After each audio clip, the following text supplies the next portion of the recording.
How's it going, guys?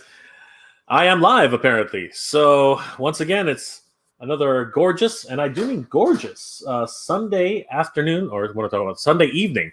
It is 8 o'clock here, Sunday evening in Ontario, Canada. Man, what a weekend it's been.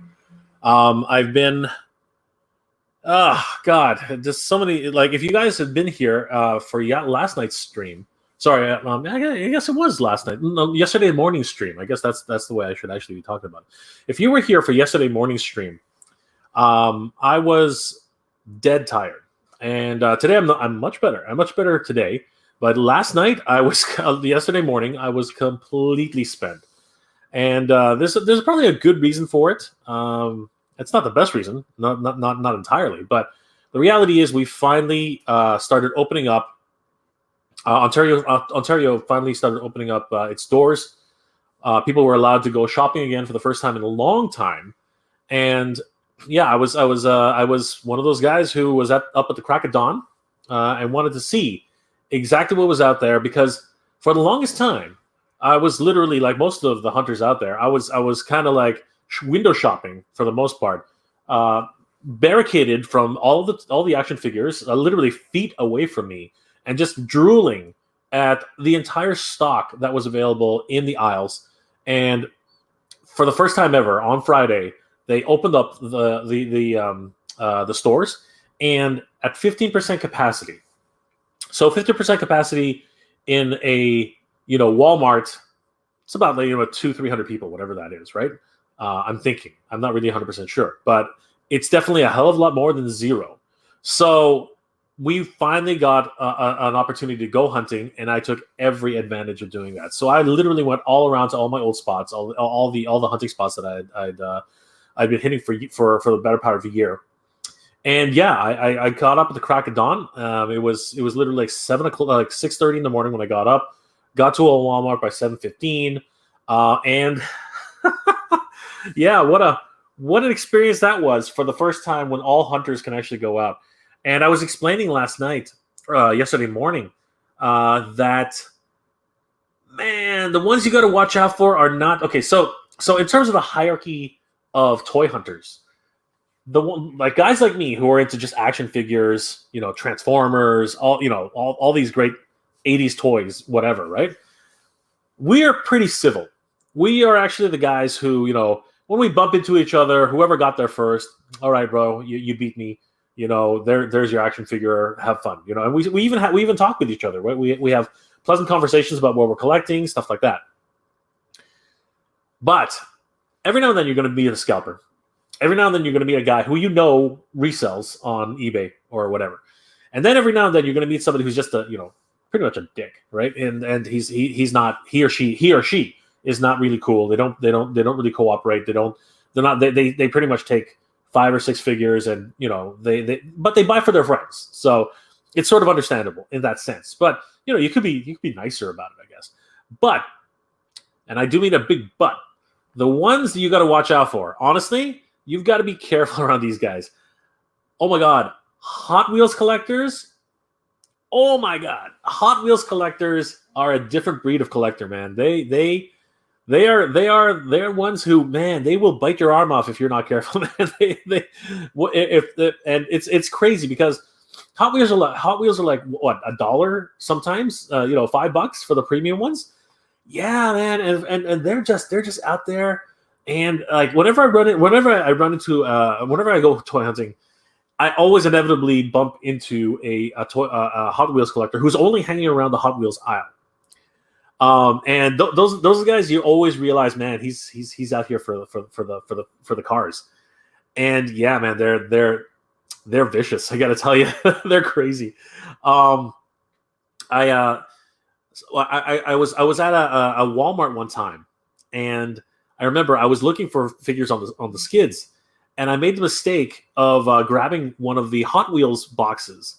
And yeah, literally one of the guys who was a Hot Wheels hunter, he's like, "Are you going to look at that?" And I'm like, "No, here." And I handed it to him. He literally snatched it out of my hands and ran to the back.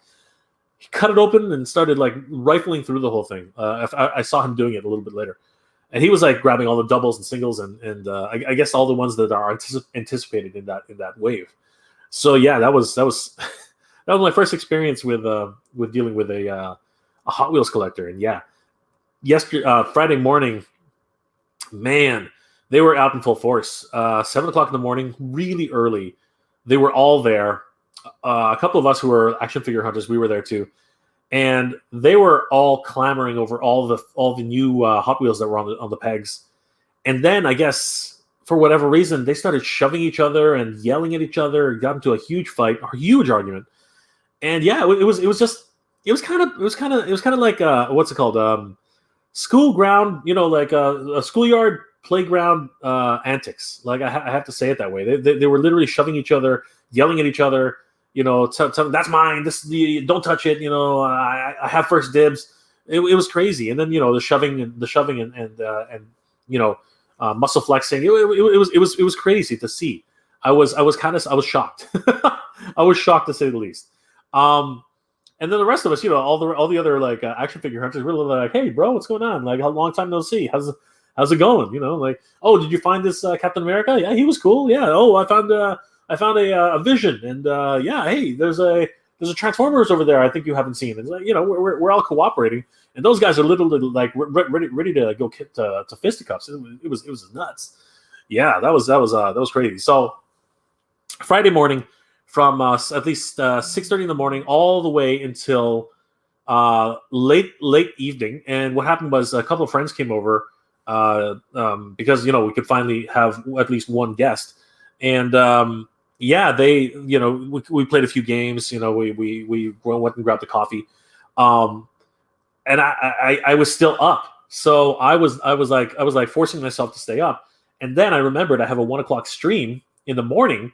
So I sort of crashed on the couch for a little bit, and yeah, by the time I woke up, it was almost like 10 o'clock, and I was like, crap, I gotta get ready, right? I gotta test out the camera, I gotta do all these things, and yeah, it was nuts. I actually did a broadcast, stayed up until 1 o'clock in the morning, and I was telling everybody on yesterday morning's stream, I was like, guys, I can't. My eyes are falling asleep. My eyes are like closing by themselves. I'm gonna. And I slogged through the whole thing for about an hour, and about I think an hour and 20 minutes, and I just had to call it a night. I had to throw in the towel. I was so tired. So today I'm going to make up for that. I'm totally bright-eyed and bushy-tailed. So bushy beard. So yeah, guys, how are you guys? How's things going? How was your weekend here in Ontario? It was a gorgeous summer weekend. I think we hit the high 20s. I believe we maybe even touched 30. It rained today, which was kind of cool. It cooled everything down. It was a really nice day to go hunting. So yeah, I had a few really cool pickups, which I think you guys will enjoy. Obviously, my first time hunting in a long time on Friday, so it's good to be back. I think my very first video on MJR Collector is gonna hit tomorrow, and a lot of fun. I hope you guys were able to do some hunting over the weekend. What did you guys pick up? Did you guys pick up anything cool? Yeah. So who's in the chat today? I've been rambling on for a little bit, so let's go say hi to everybody. All right, Jedi Trek. Hey Jay. Hey Jedi Trek. Good to see you, brother. Thanks for joining the stream. Kevin McCauley. How great is it that Toys R Us didn't have a lineup to get inside? Ha ha ha. That is not true. There were lots of lineups at Toys R Us. Oh my gosh. I think you're being facetious, right, Kevin? I think you're being facetious. But yes. Depending on the time of day, there was very smaller lineups, but right in the morning there were hunters ever since there. And you know who the other hunters are who are crazy? Pokemon card hunters. Oh my gosh, Wizards of the Coast and Pokemon card hunters. They're there at the crack of dawn. I'm telling you, they want that new set. They want those new booster packs. It's crazy. Elton in the channel, what's up? What's up? How's it going, Elton? Good to see you. Noel, how's it going? Hey, hi. Good to see you, Noel. Hope you got some sleep. Just barely, but I'm wide awake now. Thank you for dropping by, Noel. Great to see you. Great live stream last night too. It was awesome. I might catch it tonight if you're doing it. I'll tell this channel. We can go hunting, but there's nothing here. Oh, that's too bad. I'm sorry to hear it. Plenty of flippers. Yeah, that does happen. Sorry to hear it, Altenna. Sean, hey Sean, good to see you, brother. Hey Jay, happy to see a live stream tonight. Get any good toy hunts this weekend? I was able to get a Transformers Runabout. Nice. I'm still looking for Runabuck. Runabout. I think everyone's getting runabout, but run amok. Wait a second. Am I saying that right? Transformers. Okay, no, I'm sorry. It's the other way around. Wow, you got a runabout. Holy crap, that's good. Congratulations. He's not easy to find. Where did you find him? Was it in Toys R Us? That's amazing, Sean. Or was it at Target? That's incredible.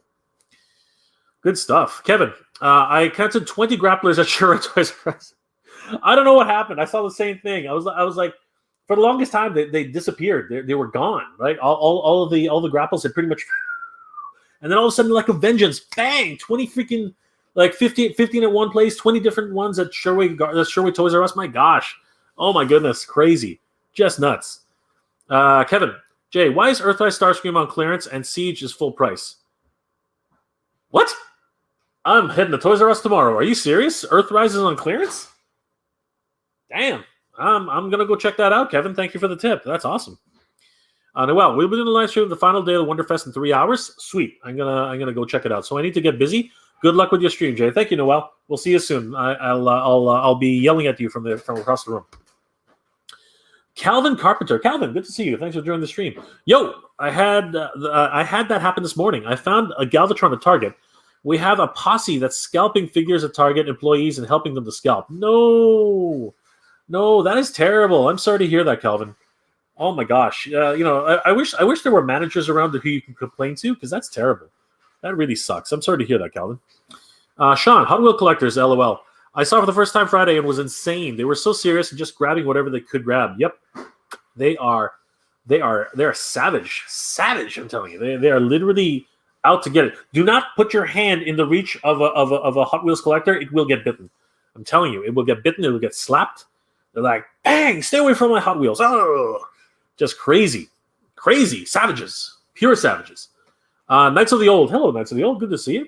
At Mega J, I just moved up and revamped my collection. Sorry. Mega J Retro. I just moved and can revamp my collection / YouTube vid setup. What's your dream shelving / stream room? I'm trying to get there. I'm trying to get to my dream stream room. A lot of you guys have seen my backdrops that I do for like mail openings and reviews. So yeah, I mean it's still going to stay more or less the same, but I'm looking at getting slat wall. I think slat wall is really, really cool, and I like the fact that I could pull things off the shelf and pull things off a peg, and then put them back up if I really wanted to. So yeah, that's something I really want to do. And I want a small area where I can actually have a shelf which is just for displaying a diorama kind of thing. That would be really, really cool. Switch it up every month or so. I think that'll be awesome. So yeah, Knights of Old. Glad to hear that you're going to revamp your setup. That's awesome. Donnie J. Donnie, good to see you. Thanks for joining the stream. Did you get that MOTU Origins display stand from Walmart? Oh, I'm on the list. I might be. I have a guy there who says he'll try to get it for me. So I'm really hoping that he will be able to grab it for me, because I think it's first come first serve. Whoever gets there first, as soon as it's cleared, they get to take it home. So hopefully he'll be able to do it, and we might get some stuff. So, anyways, guys, cheers. Drink them if you got them. Amazing. You need something, or you need something? Okay. Kevin, hey Jay, I did a price check on Earthrise. Nice. So that's what happened, eh? Starscream, and it was $28. Yeah, he's usually 40, right? That's good. Pick him up. Pick him up. Lou's Reviews. Hey, Lou. Good to see you, brother. Was the manager's name Karen? Ha, ha, ha. Ha, ha, ha. I got you. I see what you did there, Lou. I see what you did there. No, most managers are actually very helpful. So, no, her name was not Karen. I don't know if it was a she. Kevin, Grapple is on clearance, but I won't buy Grapple unless it's 50% off or more. I might pick up another Grapple. I think he's a really good figure. I might pick him up, but he does have to be significantly discounted, because Grapple is not cheap. He's just not cheap at all. Calvin, bet you there's a lot of G1 Joe classifieds there. We have nothing here, and Firefly and the Cobra and Beachhead is going for $200 a piece? What? No freaking way. Firefly and Cobra Viper and Beachhead are going for 200 apiece in Minneapolis, Minnesota? Oh my god. And Macari is nuts. What the heck is going on? Are you serious, Kevin? Calvin? That is crazy. Oh my god, that's nuts. Holy crap. Well, you know what? They're supposed to be reissuing Beachhead at the very least. So my best of luck to everybody who's hunting for the Cobra Island figures at Target. Hasbro is reissuing, I believe, Beachhead, Cobra Island Cobra Trooper, and who's the other one? Baroness. I believe that they are reissuing all three of those. So best of luck to everybody on trying to find those. Crazy! I can't believe that's actually a thing. Wow, 200 piece. That's insane. Kevin, notice the new deluxes are $32.99 instead of $20.99. Is that because of lockdown? Kevin, it's actually because of inflation. Basically, the cost of gas is through the roof, and everything is going, like, food is going through the roof, man. Like, it's just what it is. Like, plastic is more expensive than food. You know what I mean? So it's crazy. Pretty much everything's going through the roof. Even some Star Wars figures are already that little guy over there. He's $32. These two guys over here, they're $35 or $36 right here. Kyrkanos and Darth Maul here. Well, it says Carner Jax, but that's Kyrkanos. Yeah, it's all about right now. It's inflation. It's crazy. Sean, I drove to Ottawa to Perth to get him at the flea market in Perth. There's a guy that sells Transformers, and I got a MOTU Hordak. Nice. It's called the Robot Scrapyard. They're on Facebook. Sweet. Unfortunately, I'm not going to drive all the way to Ottawa to go or to Perth. That's a bit too far for me. But congratulations, brother. Nice pickup. That's awesome. Congratulations. You are serious. Yes, I know you're serious, Calvin. That's that is very. Man, that sucks. That's terrible. That is not cool, man. That is really, really not cool. Yeah, so my Friday was spent hunting for the first time in a long time. And I got to tell you, it felt good, but at the same time, it was freaking exhausting. Got up at the crack of dawn, as I said, had very little sleep the night before, then ended up spending some time with some friends, which was awesome. And then took a really quick nap, went back on for a live stream, and yeah, crashed right in the middle of the live stream. So it was nuts. A lot of toy news happening this week, which was insane. A lot of really great reveals, a lot of cartoon news that happened. So I'm just going to come out and ask, what do you guys think of the new Masters of the Universe Revelations trailer? Oh my God! For those of you who haven't seen the video, I lost my crap. I lost all perspective. I am so hyped for this show.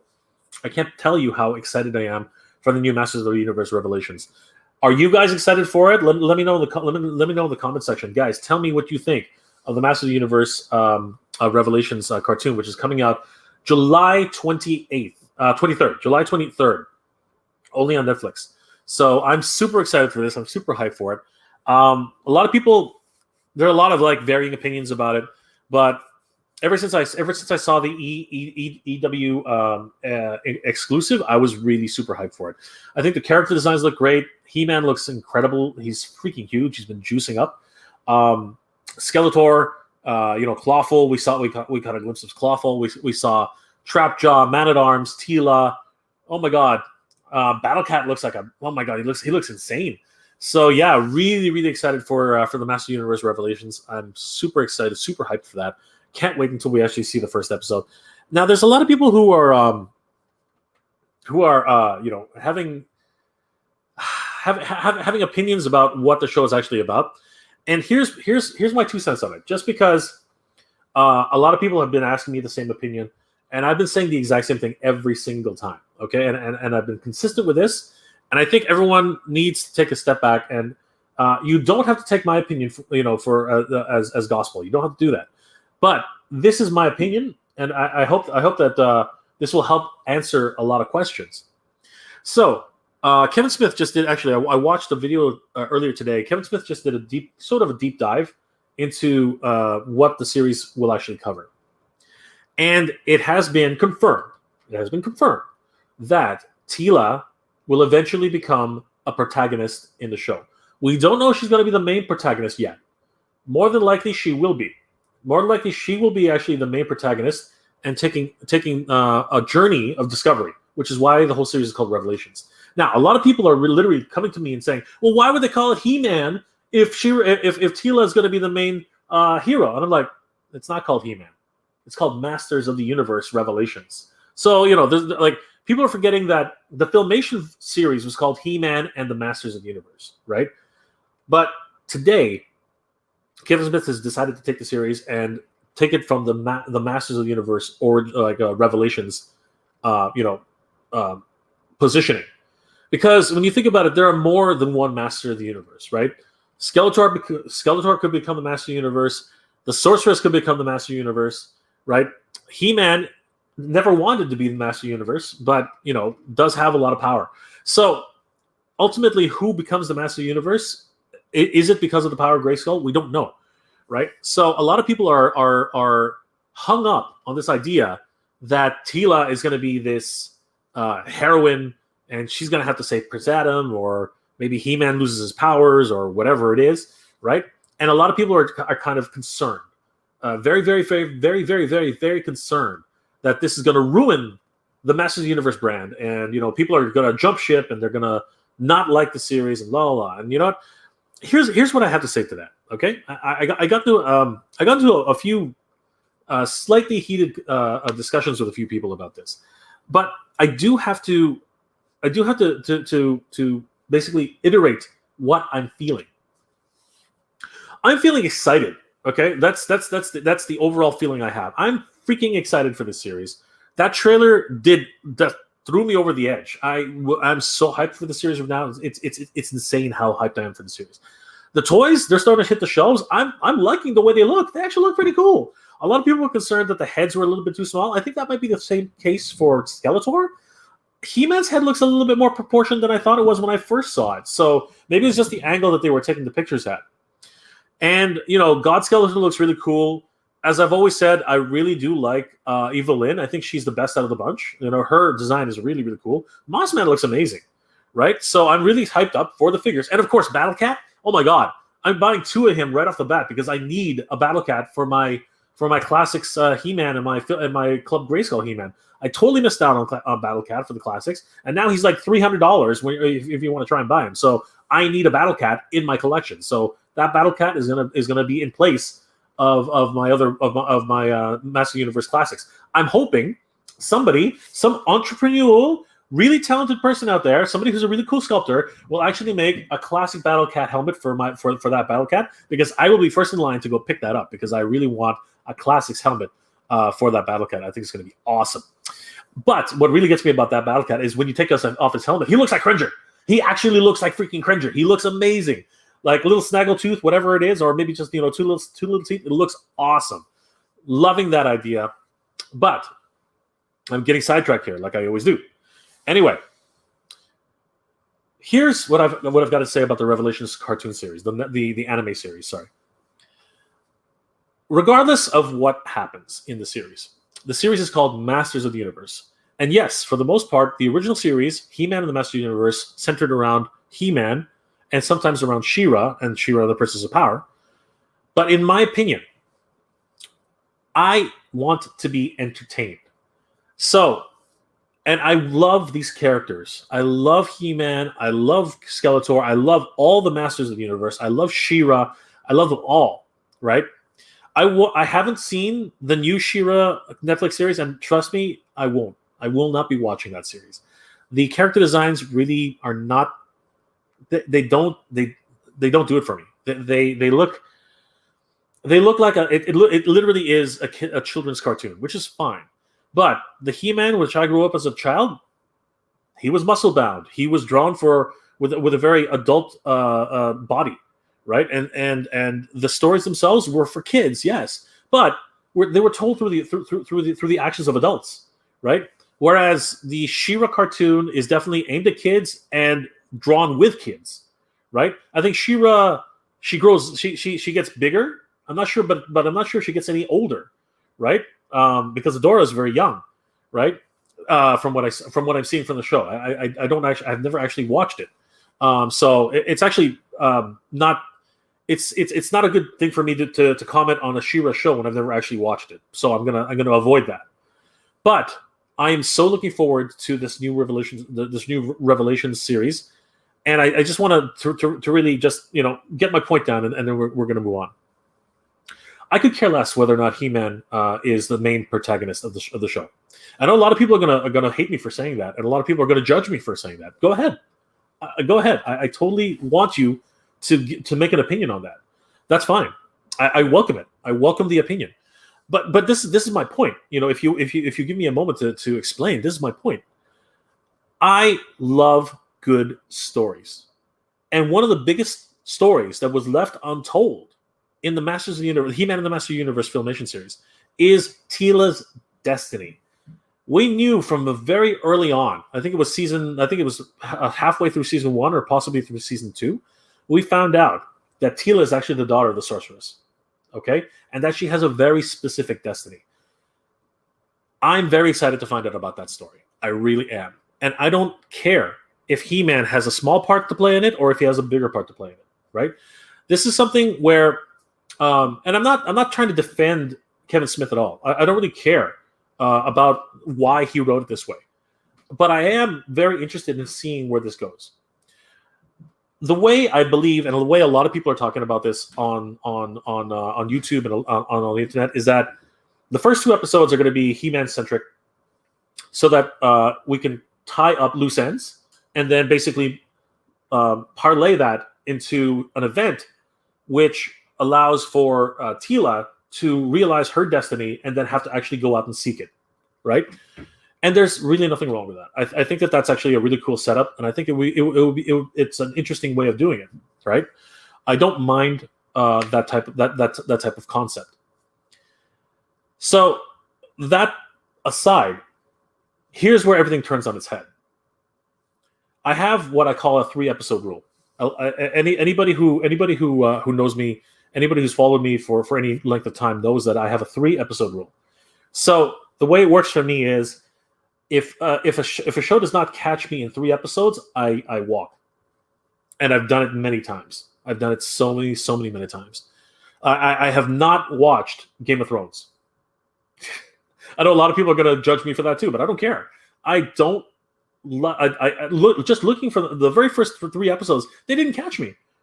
Right, and I'm a huge Lord of the Rings fan, right? Massive, right? And people are like, "Oh, Lord of the Rings it was made for kids." I'm like, no, it wasn't. It's a very violent show, like very violent movie, right? Very violent. The books are very violent, right? It was written for young adults. And in some ways, it was actually written for adults. So it didn't catch me. Game of Thrones. Now, people say you got to give it time. Sure, whatever. Problem is, I don't have time. I'm so busy. So if something doesn't catch me in the first 3 episodes, I walk. I nearly walked on WandaVision. WandaVision, I tell you right away, I watched episode 1, I watched episode 2, and I was like, let's get to a point. What is the heck? Like, okay, I Dream a Genie, Bewitched, all these things. I'm like, yeah, I get what you're doing. I know what you're referencing here. I know what you're parodying, but you're not getting anywhere. Like, I was literally like sitting there. My friend was like, he was loving it, right? And everyone's like, "Oh, this is the best show ever." I'm like, "What the heck is the best show about this? I don't get it," right? And thank God, I missed episode 3 because I literally would have walked at episode 3. And then what happened was episode 4 came out, and my roommate was like, "Hey, you want to watch WandaVision episode 4?" I'm like, "I haven't watched episode 3," and I was like, "Well, you don't really have to know too much about it. They do a recap in the beginning." I'm like, "All right." So I sit down, I watch episode 4, and of course, it starts out with the story, what happened to Wanda, what happened to Vision, and what happened, what's happening around the world around them.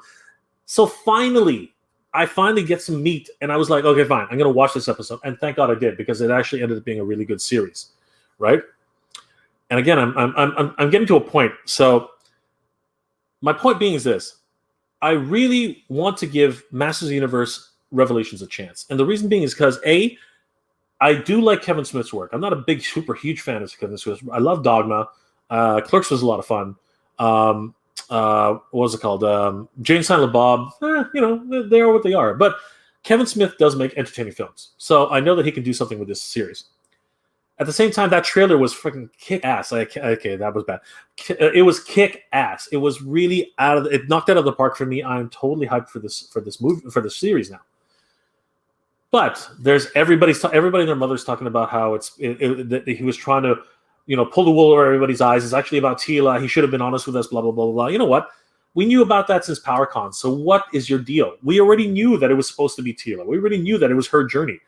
I knew that since PowerCon, 2019. Or was it 2018? Whatever. I knew about it since PowerCon when he first showed up at PowerCon and actually talked about the series and showed small glimpses of the script. So we already knew this stuff. So why is everybody complaining about it, right? I think it's a lot of clickbait and it's a lot of people just using this to actually get some traction. But my point, as it's always been, is this: I want to find out a good story, and watching He-Man muscle Skeletor around for the umpteenth time, yeah, it's fun. It's fun to watch an epic battle between He-Man and Skeletor. I always look forward to that. But much like the Masters of the Universe movie, which I loved a lot of, and you know what, there are a lot of people out there who love it too, but they won't admit it. I love the Masters of the Universe movie, and I have DVDs and I have Laserdisc to prove it. I love that movie. They should have kept it on Eternia, but they didn't, and I can look past that because the movie itself was actually pretty good for a kids film. I can only watch He-Man beat up Skeletor for so long, right? That's why when Hordak came in, it was a lot of fun, but then Hordak went to She-Ra's world, fine, all good. But now I need something for this generation, we need something else. It's true, we do need something else, and if it means that Teela gets to have her moment in the sun, fine, that's great. But it's got to be good. There's the key. It's got to be good. It's got to actually catch my attention. It's got to keep me entertained. If it doesn't keep me entertained, or if it introduces a whole bunch of plot lines which make no sense to the story and actually only serve to aggravate, my sense of entertainment, then I'm walking. I am totally walking. I'm literally taking the train out of Dodge. I'm getting out of Dodge right away because seriously, I need to be entertained. Okay, so I want to give Teela every opportunity to be a hero. Fine. She's the Royal Guards. She's the captain of the Royal Guard, for crying out loud. She's strong. She's a great leader. At least, well, that's to be determined. But we're gonna find out just exactly what Teela can do, apparently, because Kevin Smith's already said this is Teela's journey. That's fine, but it's got to entertain me. Okay, if she actually goes through a whole bunch of trials like Lion-O did, I am 100% on board with that. If she goes through a series of trials to become the sorceress and actually become this powerful being who gets to control, to protect the power of Grayskull and make the choices that need to be made by an incredibly omnipotent, powerful being, so be it. But she's got to earn it. She's got to earn that power. She's got to earn that trust. And that's why I think if she goes on a journey of discovery and revelation, that will be amazing. I think that's going to be incredible, and I think I'm really going to enjoy it. But if it ends up just being some sort of episodic BS where she's like, oh, we landed in one town, hey, let's meet a whole bunch of people, let's get some relationships going, let's talk a little bit, oh, you guys, this is you guys are so amazing, let's bring you on the journey with me. Yeah, if I get a lot of filler episodes like that, I'm out. I can tolerate one filler episode, but the moment it starts becoming episodic and really, really droll, I am gone. I'll enjoy the first two episodes, which are really action-packed and remind me of what He-Man and the Masters of the Universe were, and I will keep watching those two episodes till the cows come home. And I will literally leave the rest of the series alone and never watch it again if it sucks. But if there's some meaningful episodes, like what Adora had to go through in order to regain the power of She-Ra when she first had to meet Lighthope, right? If that is actually something where she goes through a whole bunch of trials, has to figure out how to get past incredible dangers, has to solve riddles from death-defying riddles from sphinxes or something like that, or has to actually face off against her most powerful adversary like Lion-O did, then I am 100% in on that. I am totally 100% in on that series, and I will watch it to the very end to find out exactly how she beats God Skeletor. That would be freaking amazing. So I am really hopeful for Master Universe Revelations. I really hope it becomes a big thing. I really hope it's something that's really going to capture my attention and my imagination and the imaginations and trust of all of the Master Universe of fans out there. I really am. I'm praying. I really am praying that this is going to be really, really good. If it ends up being what everybody else has been saying for the past year, I will be very, very disappointed, especially after that trailer. That trailer was in oh my god, I'm still shaking watching the trailer, just thinking about it. I'm so excited. I'm so excited. I don't know if you guys can tell, but I am literally excited. I've gone way too long about that, and a lot of people are already making some comments. So I do want to get to you guys. Sorry about that. This is something I feel very strongly about, and the reason I do is because I love Masters of the Universe so much. So it's just something that I wanted to get off my chest, because there are a lot of people who've been asking me about my opinion about this new thing and what these stories that have been coming out. And I'm very, very consistent with what I say. I don't give a crap if He-Man is sidelined. I don't care. If Teela becomes the main character, so be it. But the stories have to be good. That's I'm going to leave it at that. I'm going to leave it at that. We're going to talk about toys. We're going to talk about what's been happening in my toy hunt, and we're going to be talking about a whole bunch of stuff. All right. So Sean went to Perth, which is awesome. Calvin is serious. I hope you're not too serious, Calvin. Calvin, I picked up a God Skeletor at Target. Oh wow, sweet! You already got them. That's awesome. I'm hoping they arrive in Ontario soon. Congratulations, great pickup, Calvin. That is so exciting. Knights of Old. Do people wear masks at the stores there? Of course. We here in Ontario, it's very, very strict, especially since the lockdown. So yes, everyone here wears masks, 100%. Calvin, these figures are awesome. Yes, I am looking forward to finally holding in my hands Skeletor, He-Man, Evelyn, and I'm still on the fence about God Skeletor. What do you think, Calvin? Is God Skeletor really good? Like, does he have good articulation? How does he feel in the hand? He comes with a couple of accessories. What are they? I'm very interested to find out. Please let us know. Donnie J, I saw a recent sale at eBay for the PowerCon Leo Faker with Duplicat and went for $650. I am so upset with that. I think the bots got to the PowerCon website, crashed it a couple times. I got there really late and never even had a chance. And then Big Bad Toy Store released them an hour early. Nobody told anybody. And yeah, they went as soon as people figured it out. They were gone in a flash. That's crazy. $650. Oh my god, that's freaking terrible. I'm sorry. That's disgusting. Jermaine Hunter, what's going on, Jay? Well, Jermaine, I just went on a whole, I think, half an hour rant about Masters of the Universe Revelations. So that's what's going on for me. But there's a lot more going on. Went toy hunting on Friday, so that was a lot of fun. Finally, after so long, we're going to talk more about that and some of the pickups that I actually had. Diecast Fly, what up, Jay? What's going on, Diecast Fly? Good to see you, brother. Recently got a Cobra Island Firefly. All we need now is Baroness. Excellent, my friend. That's awesome. She's being reissued, so hopefully you'll be able to get a chance to grab her. Hit me up if you don't, though. We'll talk. Diecast Fly. I think Teela will find out she's meant to be the new sorceress, so I think she'll assist the story of getting the power sword back to He-Man. I believe so, too. I believe that's actually what's going to happen. And if that's the case, I'm totally fine with that. I think it's going to be an exciting tale. I hope it is, anyway. And I hope there won't be too much filler.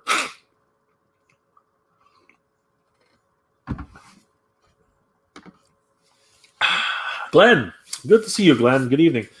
Just me tonight. Respect to everybody. Good to see you, Glenn. Thanks for being here on the stream. Pardon me. Pardon, guys. Rodimus Prime, 1982. Hey, Jay, just started a new job tomorrow. Congratulations, Rodimus. That's great.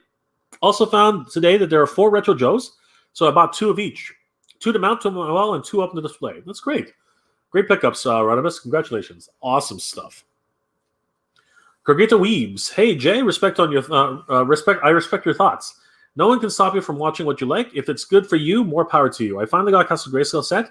I have the power. Yes, Gurgita Weebs, you do have the power. Congratulations. That's an awesome pickup. Everyone's still looking for that. Calvin, yes, great figure, hands down. God Skeletor is awesome when he comes with a lot of accessories and the power sword. Yeah, a lot of little Easter eggs that come with God Skeletor. A little telling as to what might be happening in the series. So yeah, I guess we'll find out really soon. Hopefully, it will be good. Diecast Fly, I pre-ordered the Silverhawks Quicksilver, but unfortunately, I'm not excited about the reveals of them. They look too pearl coated. Yeah, so you know what? We might as well dive into that section now, right? Thank you for that segue, Diecast Fly. That is always awesome when I get some help to get into a segue.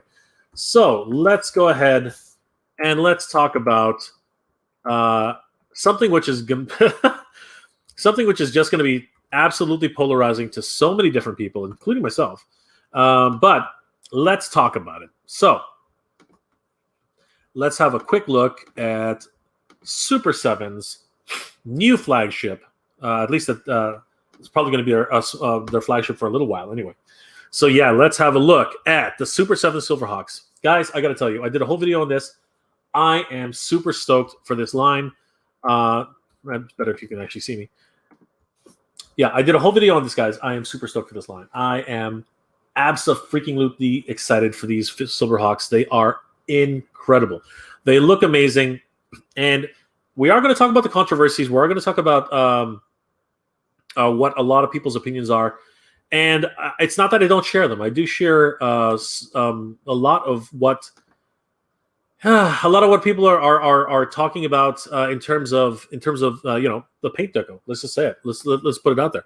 But I do want to talk about some of the pros before we talk about the cons, because I think that they do deserve to be mentioned and to be seen, because honestly, I've waited the better part of, I guess it would be 30 years now for these figures, and they finally started to show up again, and this is really exciting. So Super 7 is having their pre-orders, but if you guys are interested, Big Bad Toy Store does have them, and if you pre-order them now, you don't have to put any money down, so it's actually really good. I'm not associated or affiliated with Big Bad Toy Store. I just like their service. They're really, really cool, so I thought I'd mention it.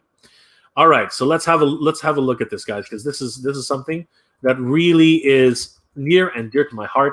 I really am a huge fan of this series. Look at this, guys. Oh my gosh. Honestly, you can't tell me that that's not correct. That is cartoon accurate to the show. Partly metal, partly real. Holy crap. I am super excited for this line. This is incredible. There's a lot of great detail in all of this. Even though it's actually cartoon deco, which has limited detail, there's still a heck of a lot of detail in here. Look at those look at those feathers. Look at those. Oh man, just the way he's designed the all the actual I guess bird features. I can't call them human features. They're bird features. His beak, his eyes, the breast and the feathers, the neck. He looks incredible. Tallyhawk, I've never seen anything. Oh my god, I've always wanted this version of Tallyhawk. This is incredible. I really am super excited for this. And then we have, of course, oh my gosh, it's Quicksilver. My goodness, Quicksilver looks amazing. Now, a lot of people have complained about his helmet, the fact that it's not exactly accurate to the cartoon. And you know what? I think that comes down to the idea that it was, if you look at his side profile, it actually had a beak. You know what I mean? Like it actually, this beak actually was really, really pointy, and now it's not. You know what? There are certain things which are rooted in reality, and there are certain things which are rooted in cartoons. And I think that was just a cartoon bit of what's it called, leeway. I think they took their liberties with designs there just to make it look a lot more cooler. So what Diecast Fly was saying is that they look a little more pearlized than they do chrome, right? But when you think about it, the show was, I mean, they used different techniques to actually try to show how shiny they were, right? But let's take this into reality right now. If we were to actually use, if Super 7 was to actually go the chrome route, which they've thought of several times, according to Brian Flynn, the reality is that after some time touching it and manipulating it and playing with these figures for so long, right, the chrome will eventually degrade, right?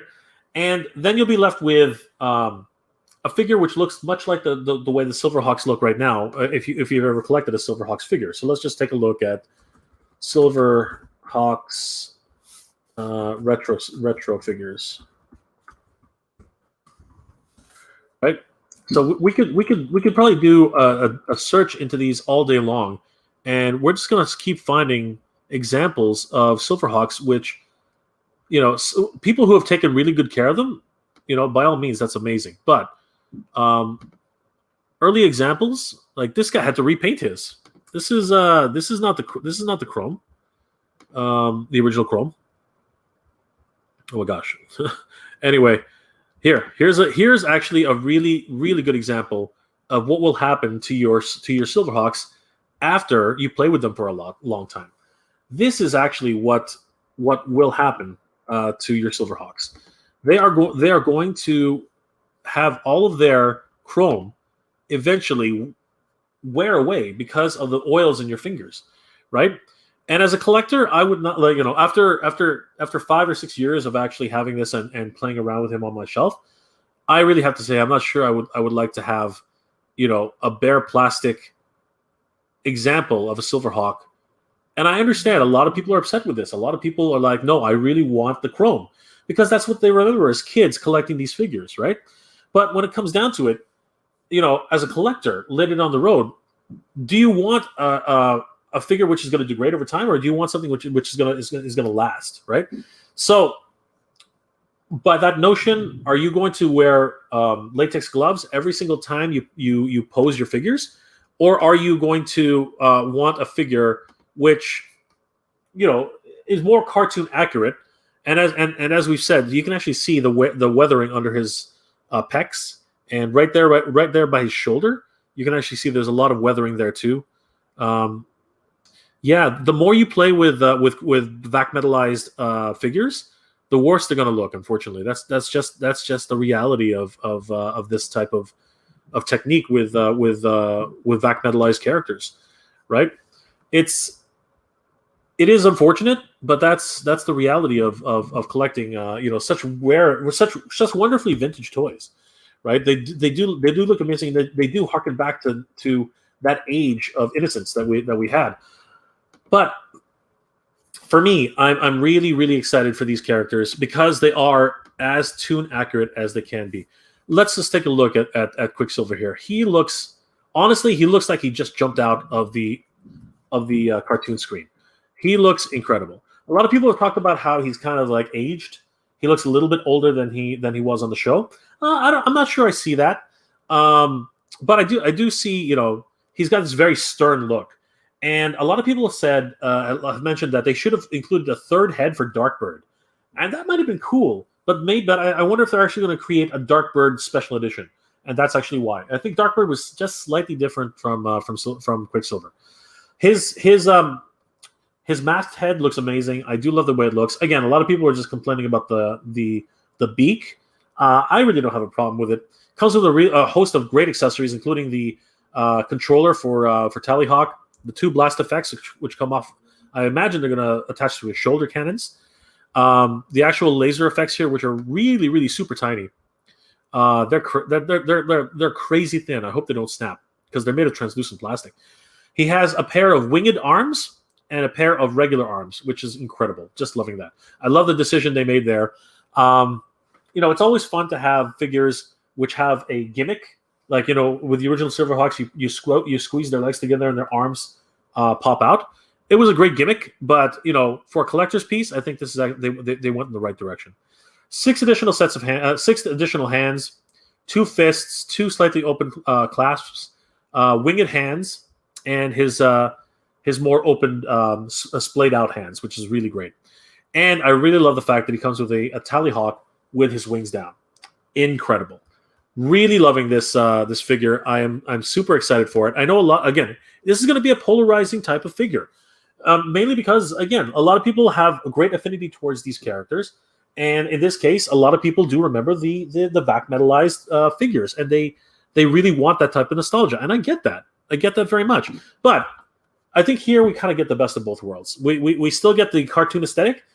They are pretty shiny.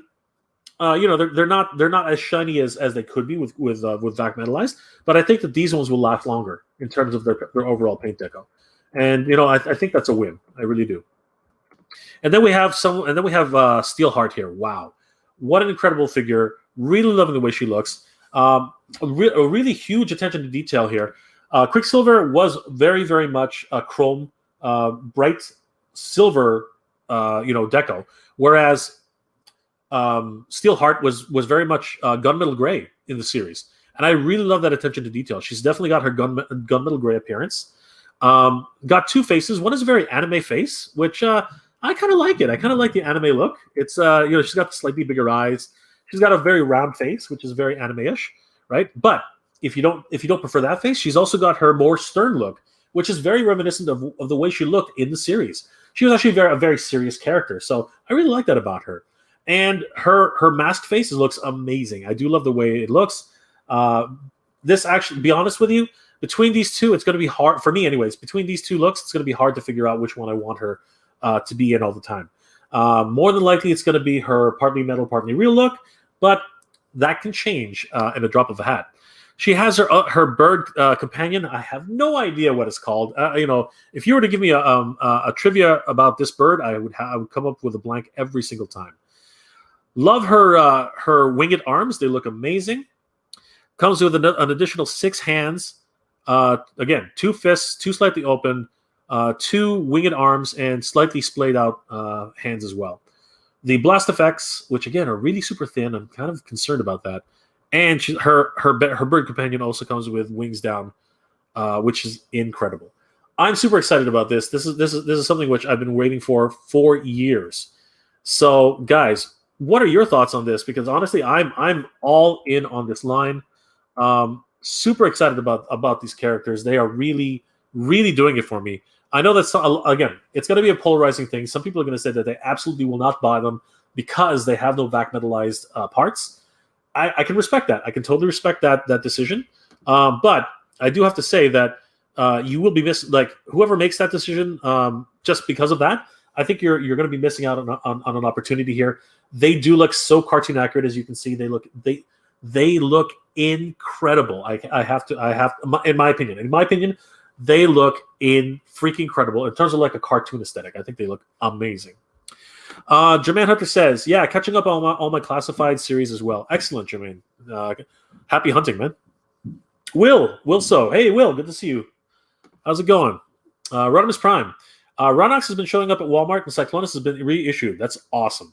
I believe in Canada here, Cyclonus is still at his lower price point. So if you guys haven't picked up some Cyclonus, go out there right now and pick him up, because I saw him the other day. He was only $29.99. So definitely go pick up Cyclonus. You're not going to get a better opportunity than now to pick him up at a much lower price point. Dark Fly, when are we going to have a busy? We are going to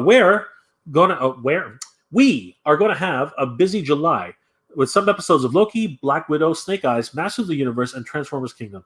The 80s is alive again in 2021, guys. This is incredible. What a time to be a Marvel fan. What a time to be a Silverhawks fan. What a time to be a Masters of the Universe fan. What a time to be, oh my God, everything. What a time to be everything. Transformers everywhere. Everything 80s is becoming new again. It is awesome. Wings of silver, nerves of steel. You guys know the rest of the song. Rodimus Prime, you're amazing. Thank you so much. Diecast Fly, Jermaine Hunter is dope. I'm just kidding. Jermaine Hunter, dope. I got the newest Snake Eyes on pre-order. I do too, thankfully. I may cell shade and paint my Quicksilver to make him more cartoon-like. Brother, that would be sweet. If you can actually get those little highlight streaks where they make them a little like on cartoon, they make them a little bit more cartoonish in terms of like the way it reflects the material. That'd be awesome. Jermaine Hunter at Diecast Live. That's what's up. He's on my list too. Sweet. Everybody's into the Silverhawks. Come here, Quicksilver. What are you doing? There we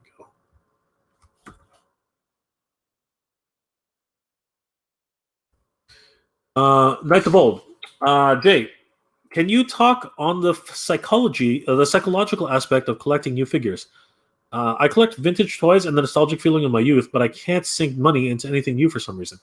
I don't think I'm an authority on that. I wouldn't be the one to really talk to about that. I can talk to you about my own personal experience. I guess I'll talk about that. Yeah, I guess I'll take it from the experience of my own, if that makes sense. So psychology behind that, I don't know anything about psychology. I have no idea what to advise you on that aspect of it. But I can't tell you how these new figures make me feel. So, I have a whole bunch of Master Universe figures, original 1980, 83, 84 figures in the back there. I've got He-Man, I've got Man-at-Arms, Tila, Zodak, Manny-Faces, right? And they are the original figures that I had from back in the day. Probably the only one who's not original is He-Man, because my original He-Man exploded. Literally, I got his head in one section, I got both of his arms somewhere else. My original Battle Cat, actually, now that I think about it, also exploded. I had to buy both He-Man and Battle Cat separately on eBay. And those give me a nostalgia because they are my childhood toys. They are the toys which I grew up with. So they, in and of themselves, are amazing figures that I've always wanted, that I've always cherished. I've always cherished those figures. Back in 1994, 1993, I think it was, maybe even 1990. Now that I think about it. They did their first. Mattel did their first reissue of Master Universe, the classic, the collections that came in those black boxes, and then it was just that was a slipcover for the original red Meteor packaging, and the blister card was inside. I remember I was actually taking a vacation down to Florida with my folks, and when I was down there, I saw the entire set. I saw He-Man and Battle Cat. I saw Skeletor. I saw Panther. I saw Skeletor and Panther. I saw Man-at-Arms, Tila, Beastman, all the classics that I have as kid. Right? I have them here, and immediately I wanted to buy them. I wanted to buy them so badly, but my parents looked at me like, "You're too old for this. Like you're practically in college. Like you're about to enter your first year of college. Why the hell would you buy these things?" And I told them, "Look, I still have them from before. I just want these ones. They're brand new. They're reissued, and they look so good on the card back. And that's actually what I want. I want them in there. I want them mint on card, so that I can have one mint on card and one open. Like my original ones, I keep open, and then the mint on card ones, I'll just have on my wall, right? And they didn't understand that, right? A lot of people, my roommate doesn't understand it. Like a lot of people just didn't get why you would collect old vintage figures, right? But it was this wonderful. Feeling that I had, that I was like, oh my God, this is so, it gives you this feeling of youth. It makes you feel young again. It makes you feel like you were when you were 10 years old. In my case, 5. So I wanted them so badly. But we were on vacation. You can only have, I think at the time, we can only have $300 limit for what you buy to bring back to Canada. So yeah, buying them was impractical, and it was too bad. I didn't have enough money to do it anyway. So right away, collecting vintage figures, I totally get it. G.I. Joe has been reissued multiple times, especially during the retro line. Some of them very much like the original figures, which have the the O-rings, right? So a lot of people are, and that, they're diehard O-ring fans out there, right? But they like, the He-Man dumbbell, elastics, they snap like crazy. Like that's how my He-Man just disintegrated. But I think that's really where it kind of boils down to Knights of Old. I think that remanufacturing a figure with inherent flaws is a problem. And I think that that's really where these new figures up here, like He-Man here, Skeletor here, right? These really hit a spot for me. And the reason they hit a spot for me is because they are in the style of the original vintage figure, but they've been upgraded with new action figure sensibilities, additional articulation on the forearms, the wrists, right? The waist is not a power punch feature anymore. They got rid of the spring feature. You can remove the heads. As a matter of fact, one of the things that a lot of people have been doing now is they've literally been swapping heads, legs, arms, just to have fun with these characters, and that's so creative. That's so amazing. But it still harkens back to, especially because of the way the card back is made, it is so much a love letter to the fans who collected these and really want these again. As you can see, I got this one. I haven't opened them yet. I had doubles of every single one of my Origins figures, but because of and they know who they are. Someone's like, one of the online retailers screwed up my order for Thundercats. I had to give up all of my extra doubles in order to pick up Lion-O and Mumra. Who knew that 6 months later they'd be reissuing them for pre-order again? I didn't know that, but anyway, I ordered another one, so there you go. But there is one of the reasons why the technology has gotten better. These retro figures here are another great example of that. The original O-rings, as we talked about, they were fun, and G.I. Joe was actually one of those few figures that had a lot of arguably a lot more articulation than most figures, right? They had arms which could bend, they had knees which could bend, right? But the O-rings were always problematic. And now we have a lot more articulation. They have wrists, they have ankle joints, they have, I think they have an ab crunch. No, they don't. There's no ab crunch there. But anyway, they have a lot more articulation with these figures. They're more upgraded, and they've gotten rid of the O-ring, which I think a lot of people are upset about. But you know what? You shouldn't be. These ones stand up a hell of a lot better, in most cases anyway. But they are more articulated. They have they come with a lot more accessories. They're damn expensive, though, I do have to admit. But in terms of hitting that nostalgia spot, look at that card back. That card back, I'm almost 100% sure that actually is the original artwork. A lot of people have been on the fence about that, whether it is or whether it isn't. I am actually convinced that this is the original artwork. They basically paid the estate of the artist who originally made it, and they're using it again, which is amazing, right? And the sculpting work is incredible. The amount of detail that's actually in all these figures, way better than what it was back in the day. So again, it really does hit a spot for me. But what it also does is it brings it up to a collector standard, if you will. Like, I'm very excited when I pick up another one of these figures because they look amazing. And then when you get to the classified line, I'm trying to pick a good one. When you get to the classified line, you have it's kind of started off a little bit weird because they had a very video game aesthetic and people were kind of turned off by that, but they still collected them. But then slowly but surely they started moving back into the actual cartoon aesthetic, right, as well as the original toy aesthetic, which is I think what's starting to hit people in the soft spot right now, right? And a lot of people are complaining about the fact that the guns look like Nerf guns. They're colored green instead of black, what have you, right? But it's a toy at the end of the day, right? You just have to look at it on that level.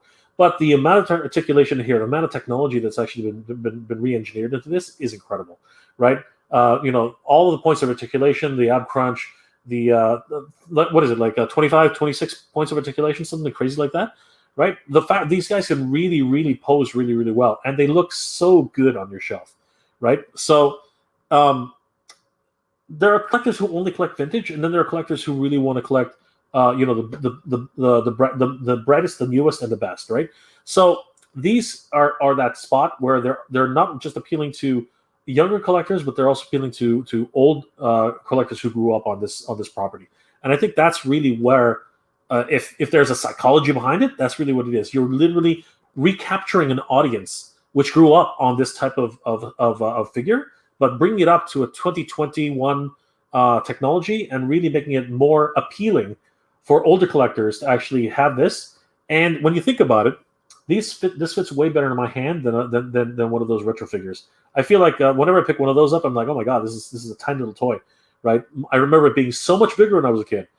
As a matter of fact, this is still bigger than what it would have been, but it actually feels better in my hand.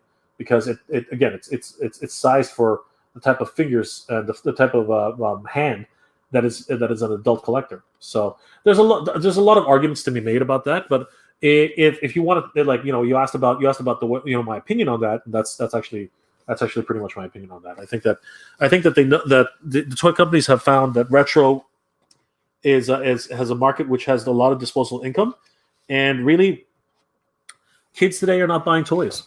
Right, there are very few kids who collect action figures anymore. So they're appealing once again to the audience that grew up on this stuff, so that they can still make those sales and keep their properties, their IPs valid.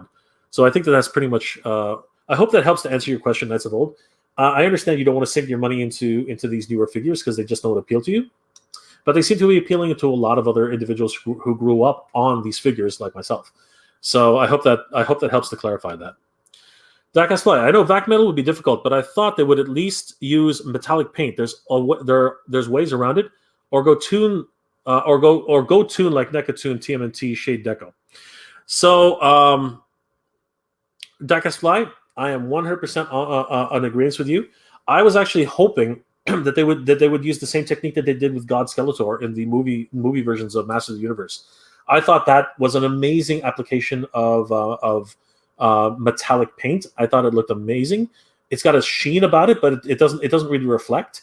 It's a really, really great example of a metallic based paint or a metallic looking paint, which can really convince me that it actually might be a metallic. It looks really good.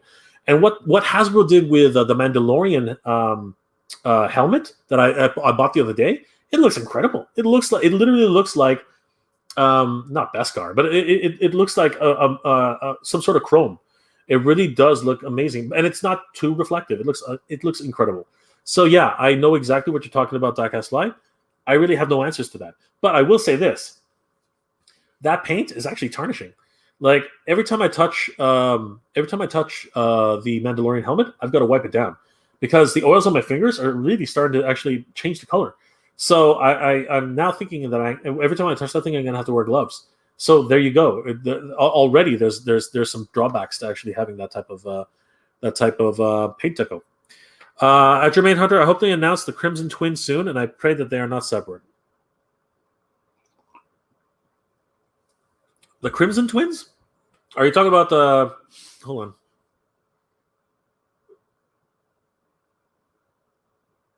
Yeah, I see. Okay, I would hope so too. Who knows? Hopefully they will. Jermaine, I still want all the Silverhawks, and I think the new Master Universe Netflix series is just gonna do. It's just gonna do fine. Can't wait to see the Transformers Kingdom. Yeah, I'm super stoked for all of that stuff.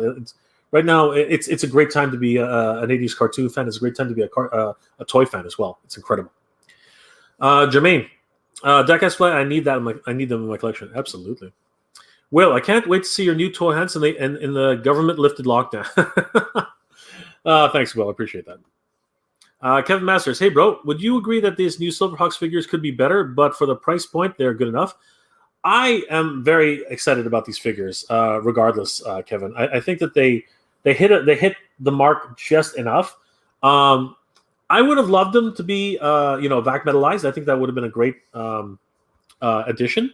But you know what? I'll be honest with you. They're as you said, they're good enough. I think that having waited 30 plus years to actually get a chance to own another set of these, I really can't complain myself. Right? I have to.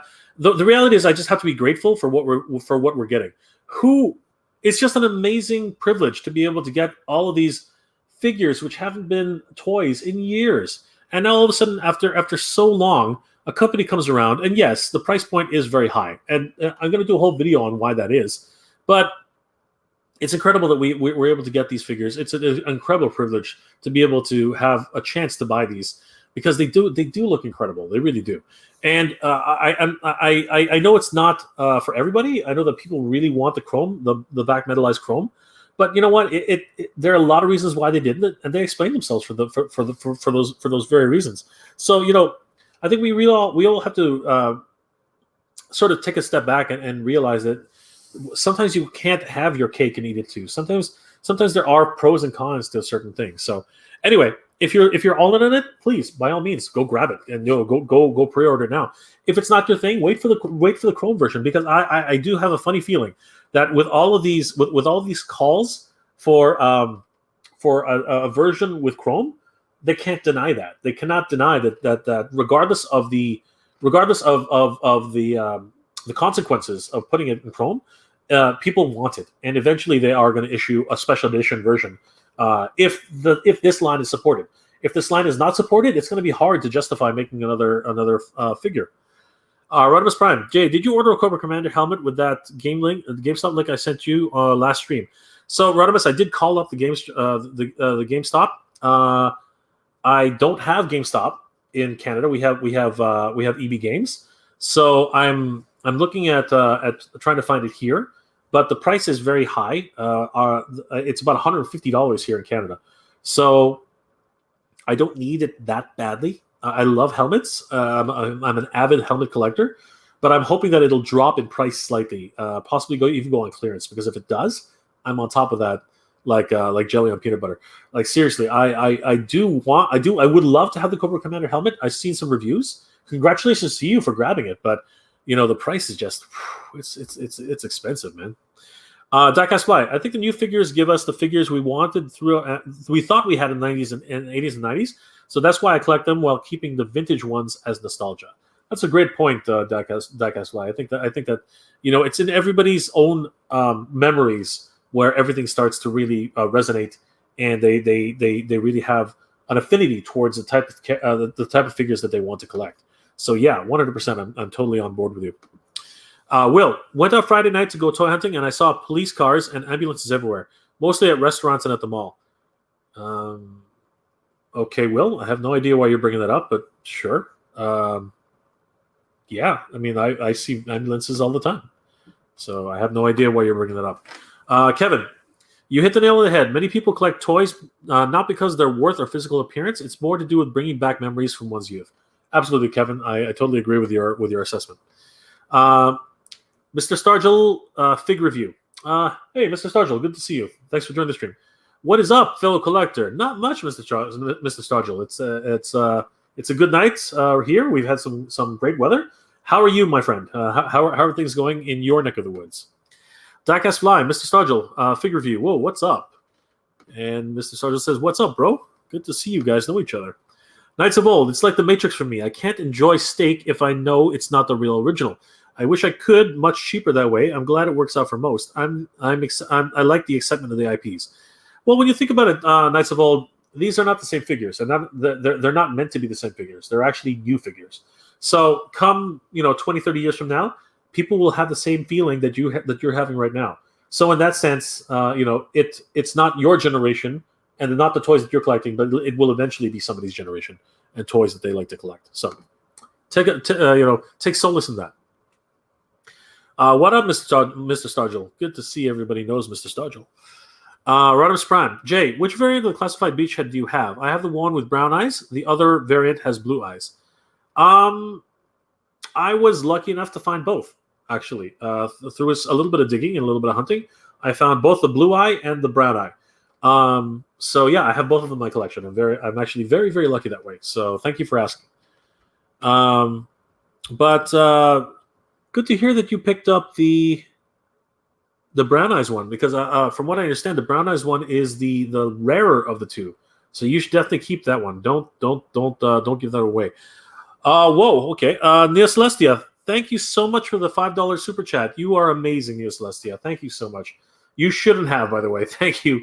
You're amazing. How's one of my favorite YouTubers doing? I can't wait to see you in person at the cons again.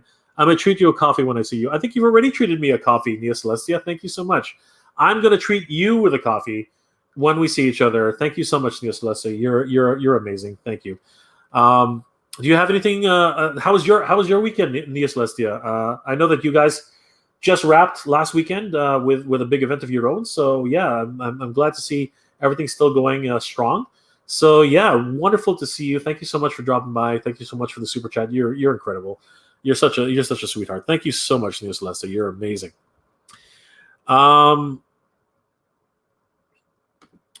Matthew Lee says hi. Hey, Matthew, good to see you. Will, so what are your thoughts on the Mcfarlane Adam West 1966 Batman toys? They'll make Batman 6 inches instead of 7 inch like other DC figures, and they will make the Batmobile and a Batcave. You know what? I do have some nostalgia for the Adam West Batman. I used to watch it when I was a kid. It was a really campy and fun show. It was in the 60s. Sorry, it was in the 70s. It was a lot of fun. They had the Green Hornet show up once in a while. It was actually a lot of fun too. But yeah, no, I enjoyed it. Will I be collecting it? I'm not sure. Even a lot of the McFarlane toys, I don't really collect much. I am looking for that Devastator and Superman 2-pack, which I did find at Toys R Us the other day. But $50 is a bit steep for me, so I'm going to wait until hopefully until it drops, by which time they'll probably have sold out, which happens a lot. But anyway, I do enjoy a few figures. I mean, like I did pick up this. But again, it's got to be for a good reason, right? Like I did pick up this Joker and Arkham Asylum Joker and Batman 2-pack But it was on sale, $35. So how could you say no to that? I mean, that's incredible. So yeah, I definitely was able to pick that one up. There are a couple of other figures which I picked up for the McFarlane line, but as far as the Adam West, the nostalgia is good, but I don't know, for whatever reason, I think I'd rather have a Mego figure for Adam West than McFarlane. I don't know. That's just me. Juggernaut Jones, absolutely, brother. Neo Celestia, once again, thank you so much for the super chat. You're amazing. Thank you so much. Jermaine, yeah, guys, I passed on that Marvel Legends villains wave. I'm taking a break from Legends. I'm just focusing on Classified and Transformers Kingdom and the 8.6 line. I had to get a few figures in that line. I had to get Lady Deathstrike, and I had to get Arcade. Arcade. I don't think there's been a very good bunch of Arcades released before, so I definitely wanted to pick him up at the very least, as well as Lady Deathstrike. She's amazing looking. And you know what? I picked up a couple of AIM Scientist Supreme because I missed out on the original AIM Scientists, and I have MODOK. So I need at least one or two AIM Scientists to be hovering around MODOK, right? So yeah. What do you guys think of the MODOK television series? I mean, like, I find it kind of funny. It's kind of neat. It's like a super villain with a family. It's kind of neat. It's ironically funny. I don't know if I'd watch it religiously, but it is. I watch clips on YouTube, and it's actually kind of neat. Knights of Old, do you still collect vintage toys and/or comic books? Vintage. I mean, like I have them in my collection. I hold on to all my vintage toys from when I was a kid. I'm never going to let go of those. So I have quite a few, and I should showcase them one day. Definitely, I'm gonna end up doing that someday. Michael French, he's amazing for that. He's got toys from way back in the day. So yeah, like I live vicariously through Michael. Like he's incredible. But yeah, in terms of like collecting vintage toys, they're very expensive. So you've highlighted that fact. They just keep getting more and more expensive as years go by. So yeah, it's hard to really get into vintage collecting, unfortunately. Neo Celestia, I'm good. Still working away at AN. Need to chat up and catch up soon. Good luck with the stream. Thank you, Neo Celestia. We should meet for a coffee. Everything's open again, so hopefully, you and I can sit down at some point and catch up, because it's been a long time since you and I have really had some quality time. Thank you, Neo Celestia. You're amazing. Thank you again so much. So, in other news, I was very surprised and very, but super, super happy to find out that Ramen Toy, actually, if you guys haven't heard yet, Ramen Toy has been busy with their new test shots of their 80s Commanders. And I've got to tell you guys, I am super excited for this. This is one I've been waiting for quite some time. Holy crap. Look at these guys. Oh my gosh, this is incredible. So they are right now, according to this, at the Wonder Festival in Shanghai, which and they're showcasing, of course, all things, the 80s Commander. Look at these test shots, guys.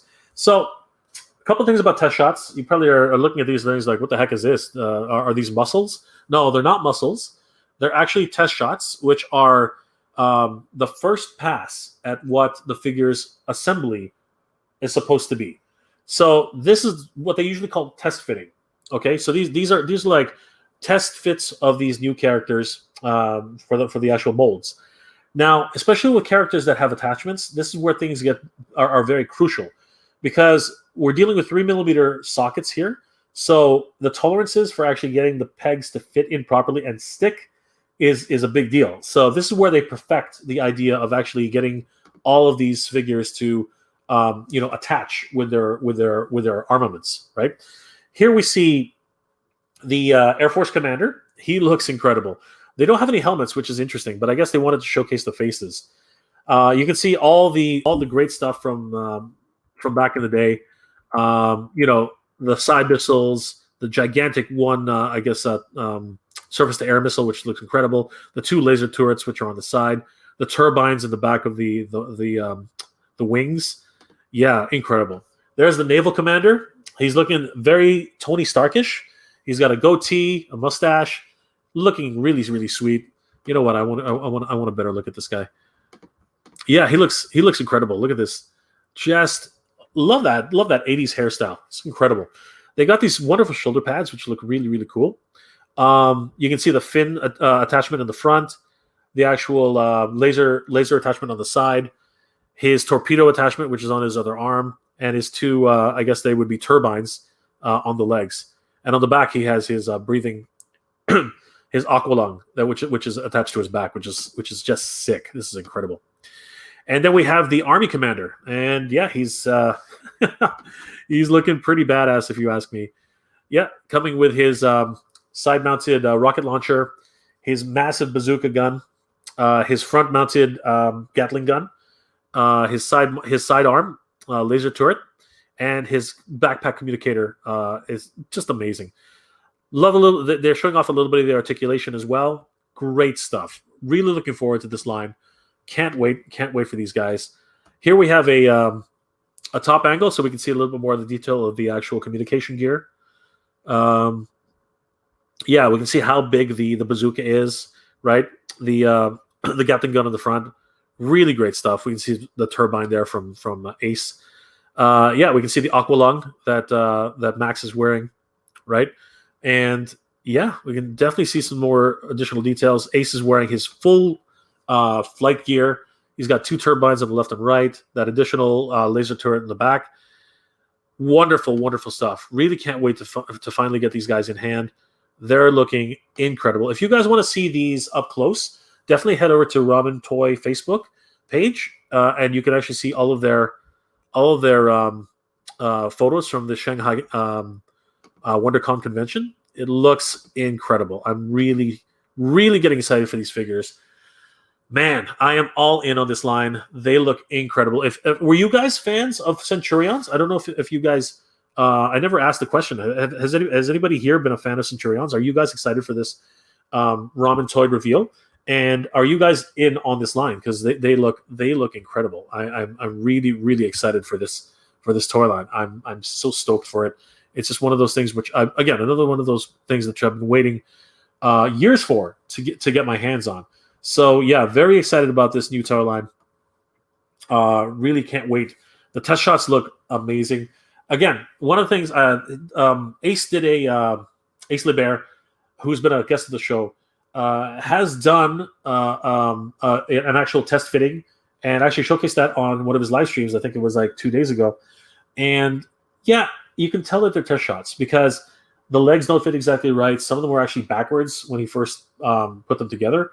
Some of the armaments actually didn't fit properly, but this is the reason why you have test shots. Test shots actually allow you to be able to try test fittings and to actually try to get things to fit properly. That's the whole reason why test shots exist. And it's great that he actually has physical products to showcase now. So a lot of people were skeptical that this was actually not something like a whole bunch of thin air, but I think we've seen now that Ramen Toy is definitely 100% putting these things together. These are real prototypes. These are real test shots, and yeah, very soon we're going to see some. Hopefully soon we'll see some final products. That's what I'm hoping for anyway. Jermaine, yeah, guys, I passed on Marvel's Legends. Yeah, okay, so Jermaine already said that. I already answered that one. Neo Celestia, of course. Thank you very much. So Will, what are your thoughts on the Wonder Festival in Shanghai, China? Ace from Ramen Toy was at the con. Okay. So, Will, you're ahead of me, man. It looked interesting. I've never been to a toy show myself, so I really don't know how to gauge these things. I would like to one day go to the New York toy show, or perhaps one of the Canadian toy shows, which does happen here once in a while. I would definitely like to find out more about them. But from what I saw on Ace's tour, it was a lot of fun. It looked really cool. A lot of anime figures, a lot of licensed properties for Marvel, DC, Sony. There was a lot of God of War stuff. There was Cyberpunk 2088. There's a lot of really cool figures which were showcased there. So yeah, I think it was really great. It reminded me a lot of San Diego Comic-Con in a lot of ways. It was really, really cool. Knights of Old, do you use a Cintiq or a non-screen drawing tablet?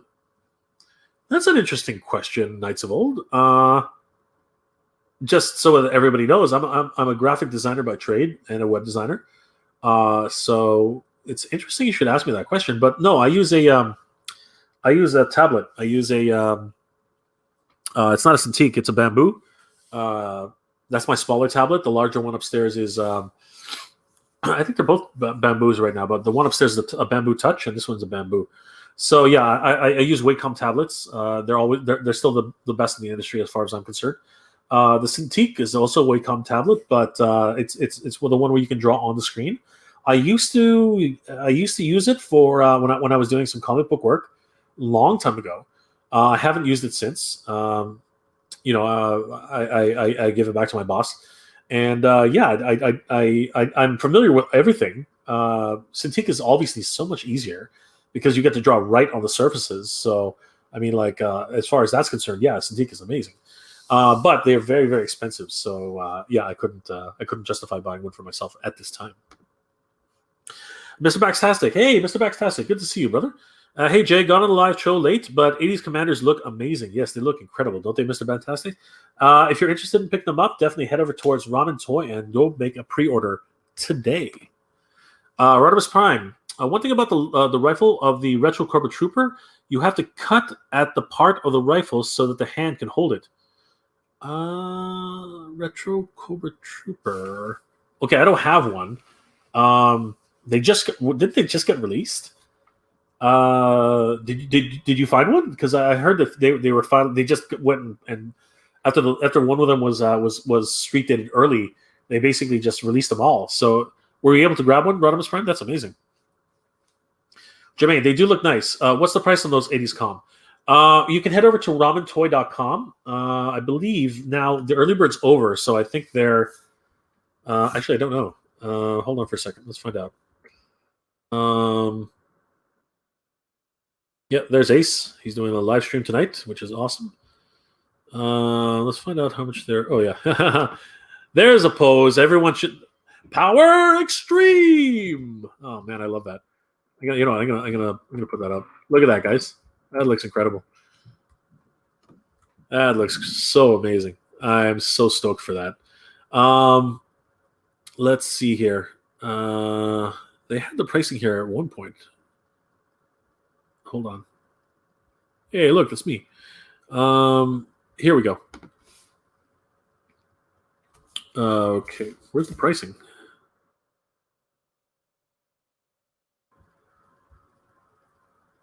Come on, Ace. Where's the pricing? Here we go. This is it. Okay, so the early bird offer was $65 USD. The regular price is $89.90 USD per figure, so it's about $90 US. They're a small company, so that's actually not surprising at all. I got in on the $65 price. I picked up all three because to me, I couldn't resist it. I couldn't resist picking them up at that price. It was amazing. So yeah, very excited. Hopefully, we'll get these very, very soon. It's interesting. They got Telehawk up here. Neat. Very cool. So yeah, super excited for these figures.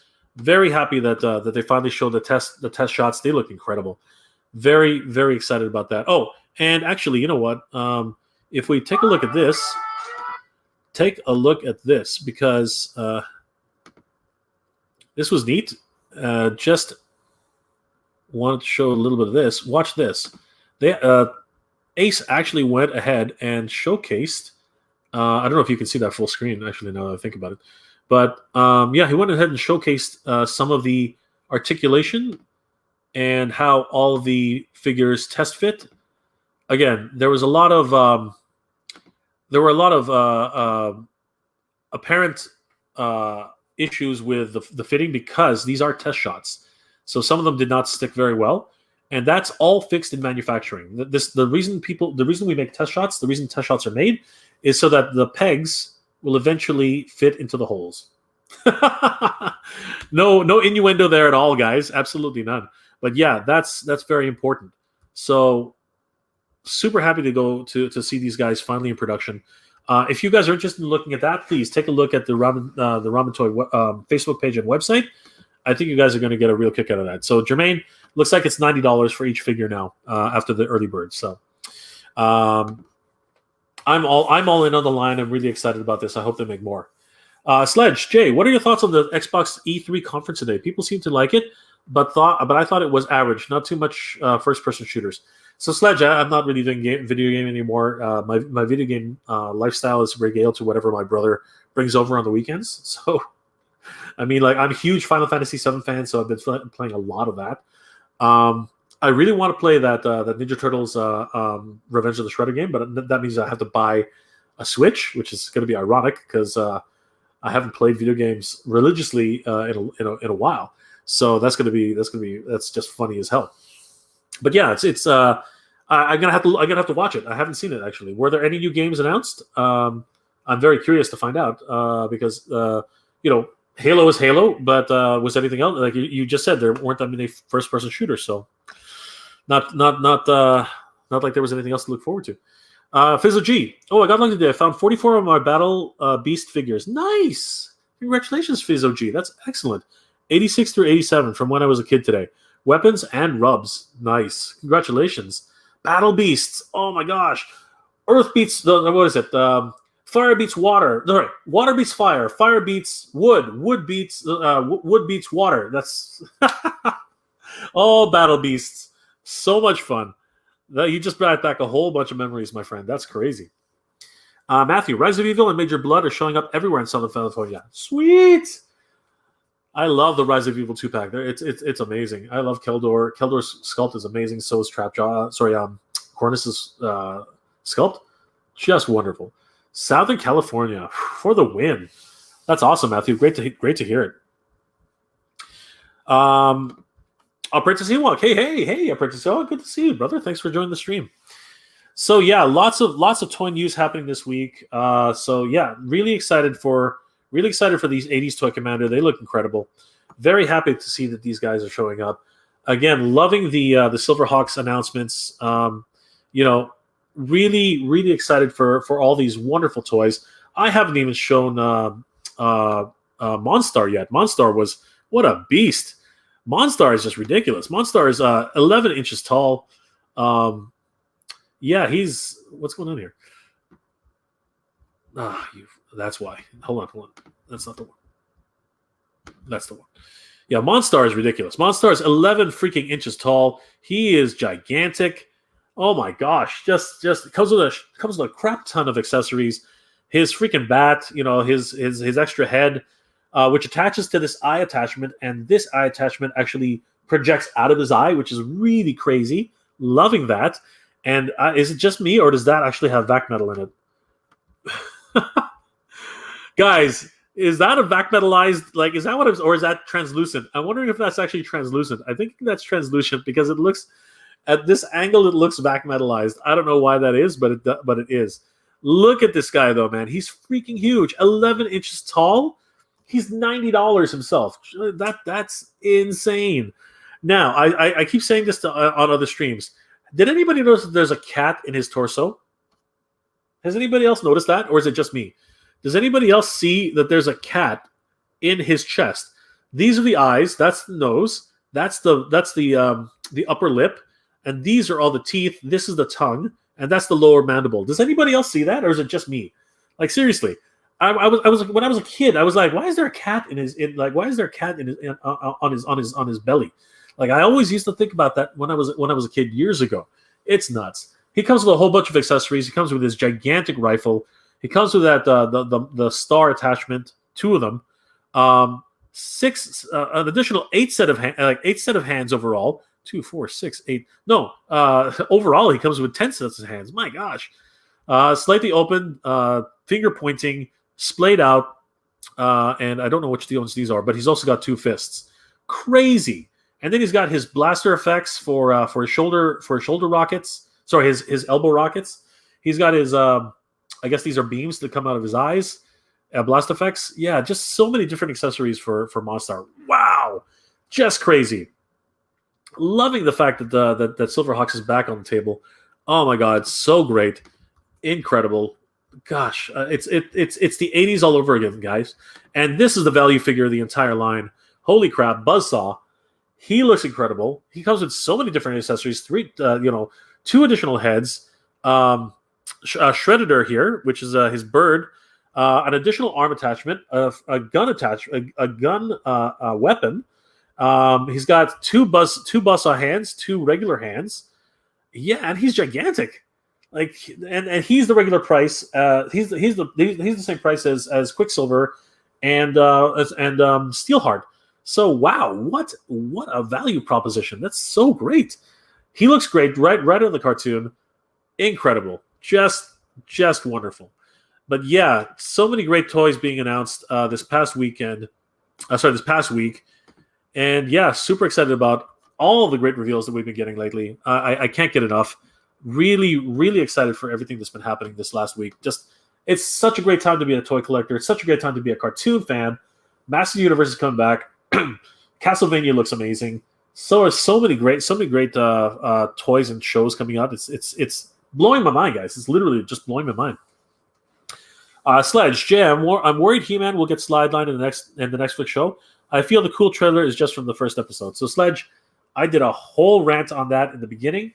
Let me just touch on really quickly for you. So here's my 2 cents on that. I'm gonna hide Max here for a second.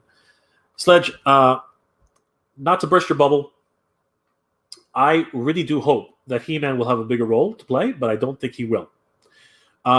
Just from what Kevin Smith said in this Netflix release deep dive from him, it definitely looks like it's going to be Teela, who's going to be the main protagonist, or one of the main protagonists at the very least.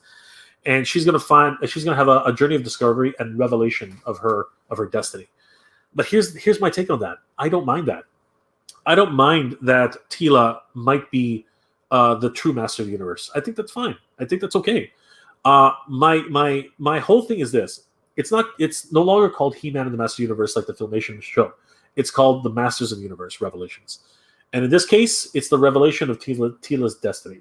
And I've always been curious about Teela's destiny. Teela's destiny has always been one of those top of mind things that I've always wondered. I mean, for crying out loud, she was raised by Duncan, the overall captain of the entire Eternian Guard, or general, I think. I'm not really 100% sure if he's a general or not. She is a powerful, strong individual, and she's actually the daughter of the sorceress, and her destiny is to become the sorceress to protect the power of Grayskull. So it would be a hugely interesting story to find out more about her. What happens to He-Man? Obviously, God Skeletor is an aftermath. Something's up, right? We're something's going to happen in that epic battle that happens in the first 2 episodes, or first episode. We're going to find out what happens, right? But here's where everything comes full circle. I don't mind if Teela is the protagonist. Okay, I don't. I'm gonna continue saying that because I don't mind it. What I'm gonna, and I said at the beginning, I have a 3-episode rule. Very important. 3 episodes. You have 3 episodes to hook me. I'm already hooked. I'm already hooked with this trailer. But if the 2nd episode is filler, I'm gonna give it 1 shot. If the 3rd episode is filler, I'm going to give it 1 last shot because I got hooked in the first shot. I'll give it 3 more episodes.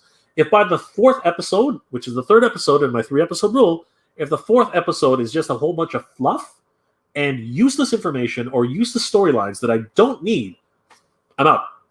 I am completely out. You have to keep my attention because I'm already a massive Master of the Universe fan. Huge Master of the Universe fan. It doesn't take a lot to satisfy me.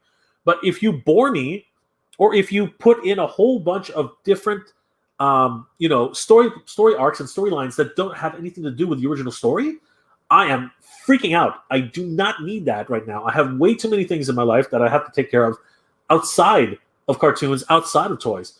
I need something to catch my attention and keep me there. I'm a huge He-Man and Master Universe fan, so keep me, right? I will buy every single freaking toy that comes out for this line. I'm already all in on that. I love the way the toys look. I love everything about them. They look amazing. But if the story starts going about adventures and this town looks really cool. Let's stop here for a few days. Why are you stopping in a town when you're trying to save the universe? No, go finish your quest. Get on with it, right? There's only so much Dragon Ball that I can the only reason Dragon Ball can continue dragging me along for 3 episodes is because there's a lot of fighting, right?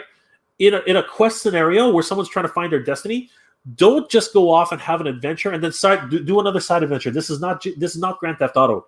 Okay, this is something where I need a goal. I need a goal. I need you to actually finish what you're starting. Okay.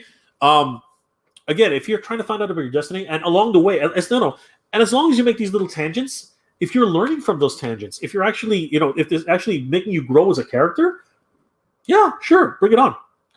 But if you're just over there having lunch and, doing willy-nilly or whatever, just wasting my time as a viewer, I'm out. I'm completely out, right? That's something I can deal with. I have a mundane life that I can go to right now. I don't need to watch it on television. All right? I need to be entertained. I need to watch Tila's progression as a character and actually learning and growing from her experiences. Because if she is going to be the protagonist, much the same way Lionel had to grow, had to prove himself. Lionel had trials.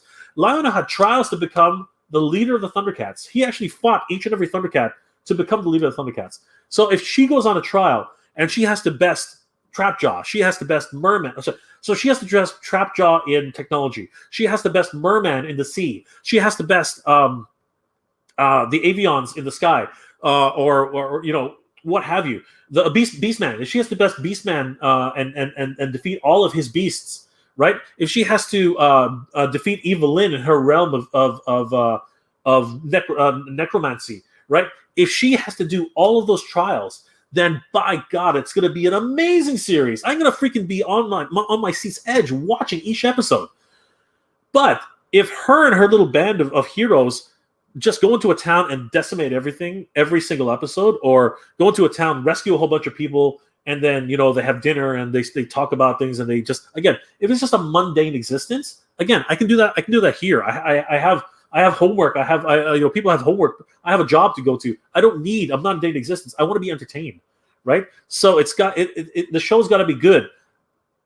Keep Tail as a protagonist. I don't care. Just entertain me, right? Like He-Man being strapped up like this, against the wall like Conan. Like, that's perfect. Even if it's Prince Adams, trapped somewhere in a distant galaxy, I'm fine with that too. But have a goal. Have a goal.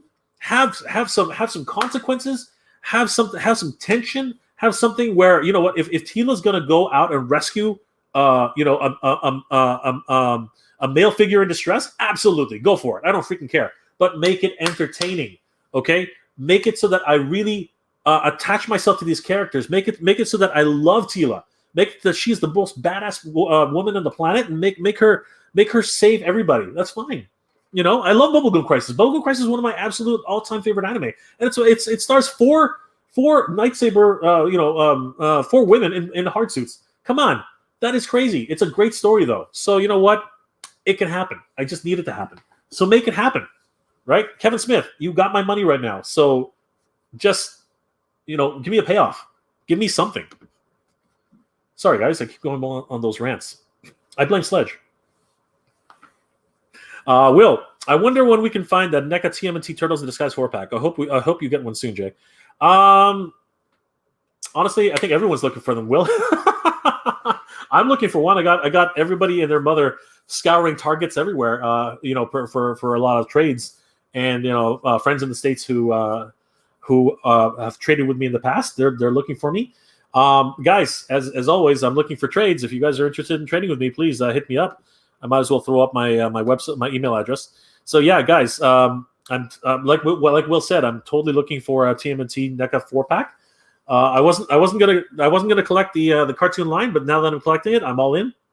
So yeah, I would love that 4-pack. That thing looks amazing. So just putting it out there. If anybody wants to do a trade or anybody wants to actually pick one up, I'm definitely happy to send the money over for that particular line. I would love it. Love it, love it, love it, love it, love it. Rolando. Hey, Rolando. Good to see you, brother. Welcome to the stream. Hordak.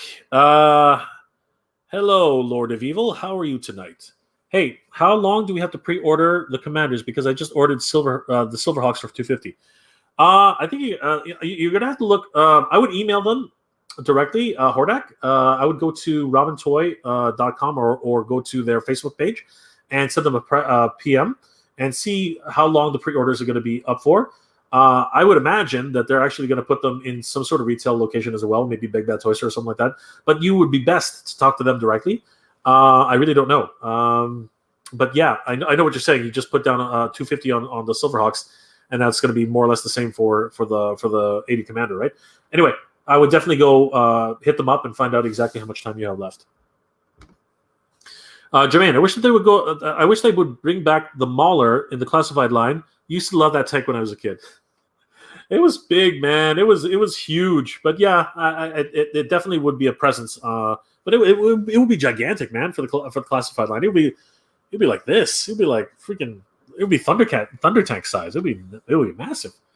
Sledge, I can see the cat monster regular face looks like a lion if I remember correctly. That's what I think. I think that's exactly what it is. Fizzle G, Will. So yes, 4-pack, absolutely. Redham's Prime, 1982. Was it because his normal form Monstar's hair was like a lion's mane? So a lot of people say that his spikes replace his lion's mane. So yeah, that's very possible. Shane, hello Jay, good to see you. Shane, good to see you, brother. I thought weren't you here already? I guess not, eh? Good to see you, Shane. Hamlet Strategy. Hey there, Jay. Monster looks great. I hope they make his Roe Beast Kraken mount too. Yeah, Skyrunner, Roe Beast Kraken. You're awesome, dude. Yeah, Skyrunner was fun. He looks great, but he's too big. If Monstar's 11 inches, he'd be like 3 feet long. Those tentacles go. He's like a giant squid. It's crazy. Suyo School Zanbato.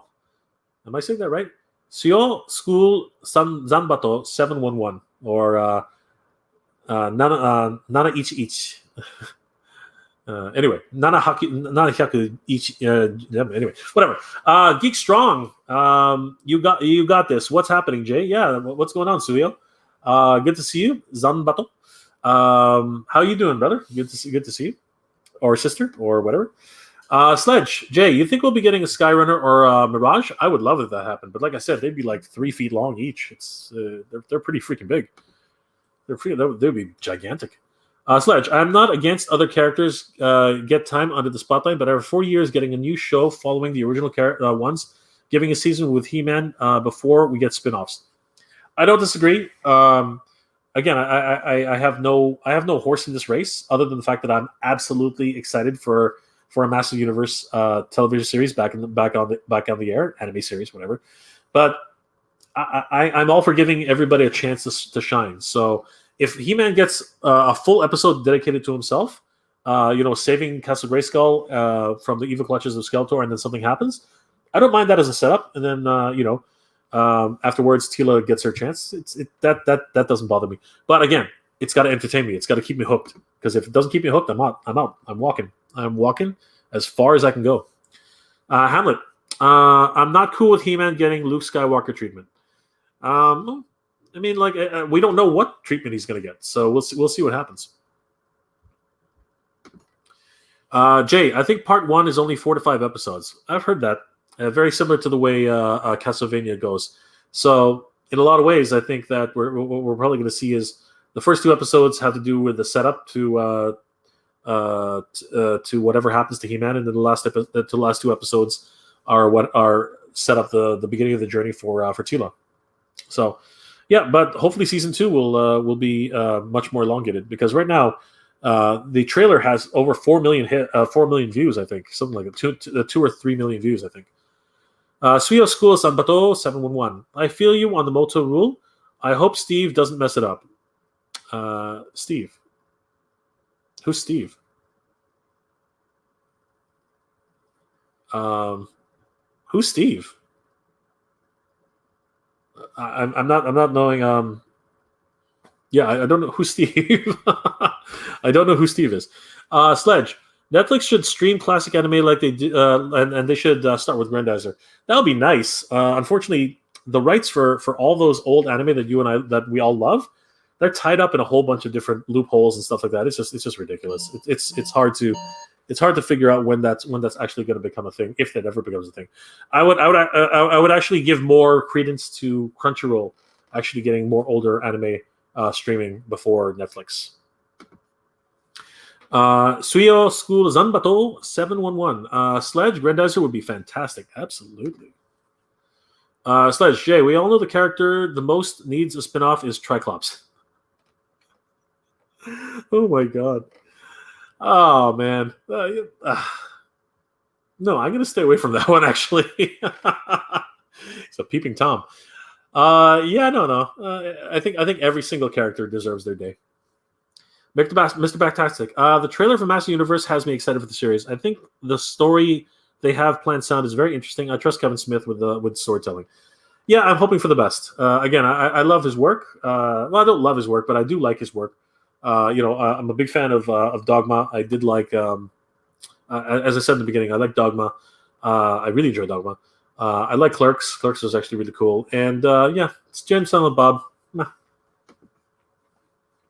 Matthew, what do you think will be the next HasLab project? I think everybody's really crossing their fingers, hoping and praying for a Rancor. I think everyone's really, really looking forward to something like that. A Sarlacc pit would be really disappointing. I think that would be terrible. And then there are a lot of people who want a crater, the aftermath of the Razor Crest. Again, being sarcastic. But yeah, I think a Rancor beast would be really cool. I think that would be crazy. We already had a Rancor way back in the day, but having a full size Rancor would be pretty crazy. Jermaine, how about Dragonfly helicopter with Wild Bill? That would be sick. That would be really cool. I agree with you there, Jermaine. That would be nice. I think that would be an awesome release. That would be excellent. Darkest Fly. There were episodes of the Filmation in the He-Man show that He-Man was captured and banished to another dimension, where his friends helped the show, and they were heroes too. Absolutely, and I brought that up before. He-Man has been in trouble himself. He is the most powerful man in the universe, but he's been frozen solid. He's been turned to glass. He's been stuck in alternate dimensions, and you know what? His friends have had to help him. Orko had to save him one day. Come on, it's Orko. But you know what? You can't build an army by yourself. You need help, right? You can't play a team sport with only one person. It doesn't work that way. Kevin, which is your favorite Silverhawk character and why? Bluegrass has always been my favorite. I always thought he was just a fun-loving guy. He had a mohawk underneath that hat, and yeah, Hot Licks, man. You can't go wrong with Hot Licks. He was definitely a Colonel Bluegrass, man. What a character. What a character. Loved him. Knights of Old. No love for Mallrats. That's my favorite. I never watched the series. It was Jay and Silent Bob. Never had a chance to watch the whole series. So I think I've only seen one episode and just parts of it. So I'll take a 5 minutes to take a look at one of the episodes. People have told me good things, like yourself. So I don't know, maybe. Mr. Backstastic, I'm excited for Badass Orko. Yeah, I am too. Actually, I think Orko needs his day. Remember, he was the greatest magician in Trolla. So if he's finally mastered his magic again in an alternate universe, I think he could be a true force to be reckoned with. You know what I mean? Because if he has to fight for Driel and for all of the Trollans in this universe as well, I think he could definitely be a badass force. So definitely excited for Orko as well. 100%. Kevin, Thundercats versus Silverhawks. Which would you say is better and why? That's not really fair. But just on a short answer, Thunderhawks. No, Thundercats. Thundercats is definitely the one which I would go for. Thunderhawks would be an amazing series, I think. But no, Silverhawks is great, but Thundercats would definitely win out in that scenario. Silverhawks has had way too much filler. There were storylines which just made no sense. I remember trying to rewatch it now. I mean, Thundercats is hard to watch, but Silverhawks is nearly impossible to watch. So yeah, I do love Silverhawks, but it's a tough sell. I got to tell you, to just pop in a tape or top in a DVD and try to watch it. Yeah, it's tough. It is very, very tough. Knights of Old. Mallrats is the movie after Clerks. Okay. I thought you were talking about the Mallrats television series, the cartoon.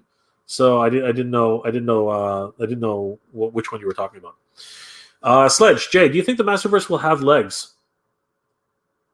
Okay, I know what you're saying. It's just that it came off wrong when I said it. Yes, I believe it will. I want that I want that Battle Cat. He looks incredible. He-Man looks great. I think that now that the toys have actually been released, his head is not as small as everyone thought it was. Skeletor looks pretty cool, and Evil Lynn is the best of the bunch. I love her look. She looks like a waterbender. God Skeletor? I don't know. There's something about him that's not jiving with me yet. When I see him in the series, I'm probably going to really like him. I'm going to have him. But so far, the wave that they've released is looking pretty cool.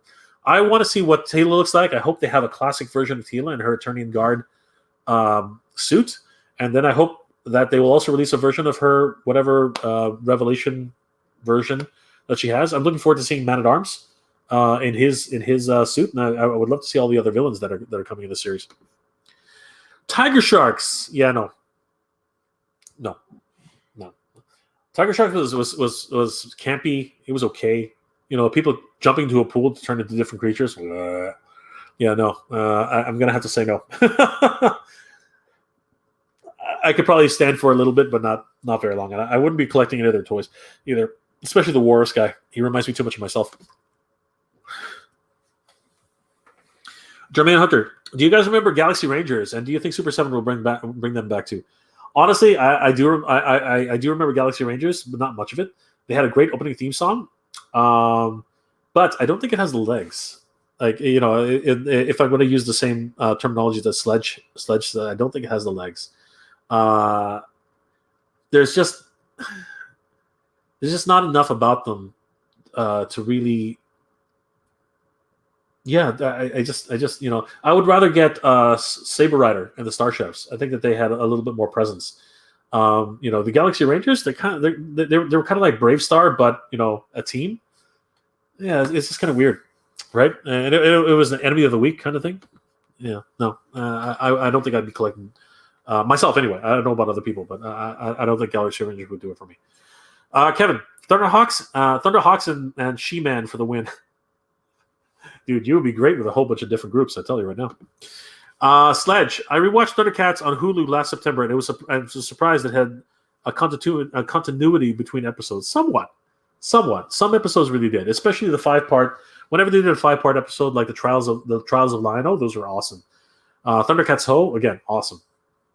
But they were very episodic in a lot of ways too. But they did go back and reference other episodes, so that was actually very cool as well. Kevin, do you think that Thundercats and Silverhawks are all part of the same multiverse? And I wonder if they will ever cross over. So they hinted at that in the Thundercats reboot, that the Silverhawks and the Tiger Sharks were actually part of the universe. And it's not outside of the realm. Silverhawks might be a little bit further into the future, though, I think, or perhaps even part of the past. But they have had time travel in Silverhawks, so it's not outside of that possibility. Tiger Sharks, though, they did say that they came from Earth, if I'm not mistaken. So I don't think that they fall under the same universe guidelines. I don't think that would work. Sledge, seriously, I love how Netflix is supporting all the 80s cartoons and video games. Tiger Sharks sucked. It didn't suck, but it just as you said, it didn't have the legs. Mr. Fantastic, Jay, do you think we'll get any more classified reveals for Yo June? And if so, what would you like to see? No, well, pretty much the reveals are done, but I think that we're going to start getting more reveals in regular press releases. So I'm hoping Dr. Mindbender is eventually going to be announced. I'm hoping the Bats will finally be announced. I'm hoping that a couple more Joes will be announced. We already have Barbecue, right? And we have Breaker. I'm hoping Stalker will eventually be announced in Shipwreck, and I'm hoping again the sky's the limit. Like so many great Joe figures. Huxtable Adventures. Hey, Huxtable Adventures. Good to see you. Great handle, my friend. I hope Super 7 should bring back Dino Saucer. Dino Saucers. Yeah, that was a great opening theme song. Again, it might not have the legs. Like again, Sledge had a really great catchphrase right there. I'm not sure Dino Saucers would have the legs either. It's just the stamina is just not there. I don't think. I'm sorry. I'm sorry to say it that way. Huxtable Adventures, but I would like it too. It was a fun series. It really, it was quite the adventure, right? But heck, dinosaurs and aliens, like Dino Riders. I think that would somewhat be a property to go after. Not sure about Dinosaurs though. Sledge, Super 7 Brave Star or Black Star maybe. I think Brave Star is definitely in the works. I think Brave Star is definitely in the works. Black Star, unfortunately, even though they're very similar characters on that sense, I think Black Star would be sidelined compared to Brave Star. I think Brave Star would be the one that they choose. Glenn, I'm a no for Tiger Sharks too. They looked okay, but the cartoon was crude as balls. Yeah, I totally agree with you, Glenn. You're absolutely right. Did not have the legs, 100%. Knights of Old, Galaxy Rangers will be back after these important messages. That's how they'll be back, my friend. Galaxy Rangers will be back after these important messages. Kevin Masters, personally, I'd like to get these solo live streams. Personally, I like these solo live streams better. Having one more guest is cool, but 3 is a little bit of a crowd, in my opinion. Love all your guests, though. Thanks, Kevin. I really appreciate it. Again, those are very far few between. It's something in which it was a very special occasion. And as we wrap up, I'm going to explain why it was such a special occasion. Sledge, Jay, please start reading Usagi Yojimbo.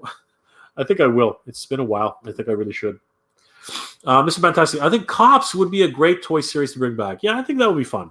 I think Cops would be a very, very, very, very fun series. But it has a lot of gimmicks attached to the toys, so it can be very difficult to do. That would be an interesting way of going. We'll have to see how that works. Sledge, Black Star probably only needs 4 waves to complete. This is true, but a toy company can't exist on 4 waves. When you pay for a license, it has to pay for itself. It's hard to justify that, which is another reason why it might not have the legs. Jermaine, Brave Star Figures was a massive back in the day. Oh, 100%. And he's got a lot of characters, so that's why it might have the legs. Kevin, when have we been asking the competition winners, bro? And, of course, there's a wonderful segue into the end of the show. So thank you, Kevin, for making that happen. Guys, thank you once again. We're almost we're at 10 o'clock right now. Thank you once again for sticking with me. It's always a wonderful time having you guys here and spending time with you guys on a Sunday night of all things, 8 o'clock to 10 o'clock. You guys are awesome. It's because of this great community that I've been able to do these wonderful shows. I love hanging out with you guys during this time. Thank you for spending some time with me. You guys are incredible. And because of that, I did want to say once again, thank you again, guys, for helping me to reach 4,000 subscribers. You guys are incredible. Thank you so much. I couldn't have done it without you. You are the reason why I keep doing these things. It really warms my heart to think that 4,000 people actually want to watch what I'm doing. It's hilarious. I'm just a dude in front of a camera, and you guys always make it more fun, make it so enjoyable. All your passions, everything you guys do, all your feedback. I wish I could answer a lot of your feedback on the videos faster. I'm so bad with that. My apologies to everybody who hasn't received an answer. I am getting to them. It's going to take a little while, but I will get them to them. I did want to remind everybody that I am announcing the winners of my 4,000 subscriber giveaway this Saturday, June 21st. And we still have some time. We're almost at 4,100 subscribers. So if we reach 4,100 subscribers, I will be throwing in, and of course they're not here. Hold on. I will be throwing in, at 4,100 subscribers, I will be throwing in a Firefly into the mix. At 4,200 subscribers, man, it's like fishing for gold over here. And I'm losing. Where is it? Oh, no, it's not up there. Ah! Are you serious? You're embarrassing me in front of everybody. Come here. Oh, all these figures. What the heck? Okay. Here we go. All right, let's do that again. Sorry, guys. That was embarrassing as hell. All right. Once again, at 4,100 subscribers, I will. If we reach 4,700 subscribers, I will be throwing in Firefly into the mix. If we happen to reach 4,200 subscribers, I am, in fact, going to be throwing in a Cobra Viper into the mix. And if we happen to be reached by some minor miracle, 4,300 subscribers, I will definitely be throwing in a Major Blood into the mix. So guys, please like, comment, and subscribe to those videos that talk about the rules and the giveaways, showcasing all the stuff that we have upstairs. Please like, share, and comment on the video which of the figures you want. Go ahead and talk about if you want a Major Blood or if you want a Cobra Viper. That's fine. Because if we reach that number, we're definitely going to throw these guys into the mix.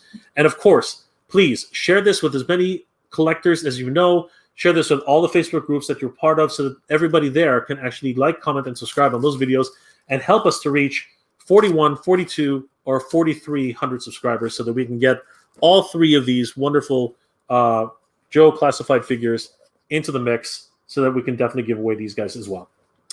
All right, guys. Once again, you guys are incredible. Thank you so much for spending time with me on this Sunday evening. Oh my gosh, 44,000 subscribers. I can't believe we reached this milestone, and it's all thanks to you guys. You guys are the best. I hope everybody out there is doing well and staying safe. Let's just do some last-minute shout-outs before we end the stream. Kevin, tell you something. Mask was way too underrated. Doesn't get enough love. I would say it's even better than Silverhawks, if not the same level. You know what? I haven't watched enough Mask to really make that assertion, but what I did watch when I was a kid was amazing. I do have to admit. Sledge, their Conan line will probably get 4 waves as well. There are a lot of Conan figures though, right? And because we already have Thulsa Doom, we already have Thorgrim, we already have Conan Swift, we have Conan Gladiator, we have Conan Windswept Hair, we have Conan Thief, but we still need Subutai, we still need Valeria, and then basically we can then go into some generic army builders like the Warriors of Set, right? We can definitely get them into the mix. We can also get what's it called? Akiro. Akiro would definitely be another character from the Conan the Barbarian. All of the what's it called? The cult members. We could definitely get a few of those guys in there. And then we talk about Conan the Destroyer, right? So then we're also talking about Malik.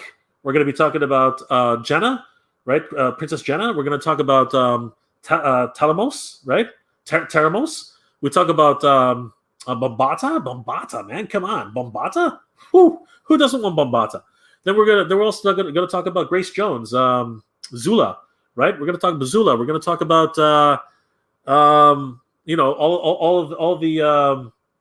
all the guards, right? All the guards. So many different army builders.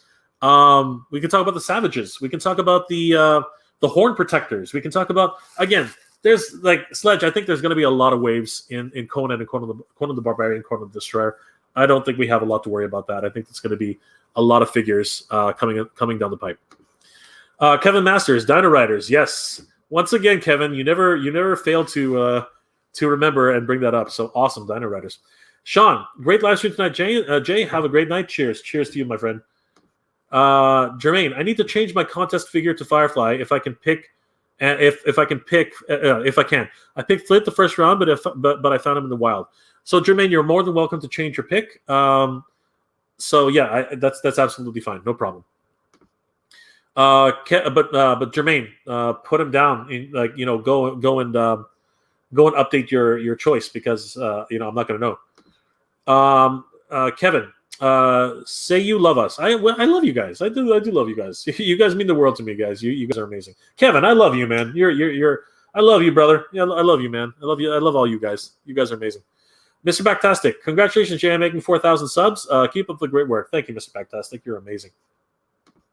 Will, good night, Jay. Geek proud, my friend. Geek proud, Will. Oh man, this is never going to end.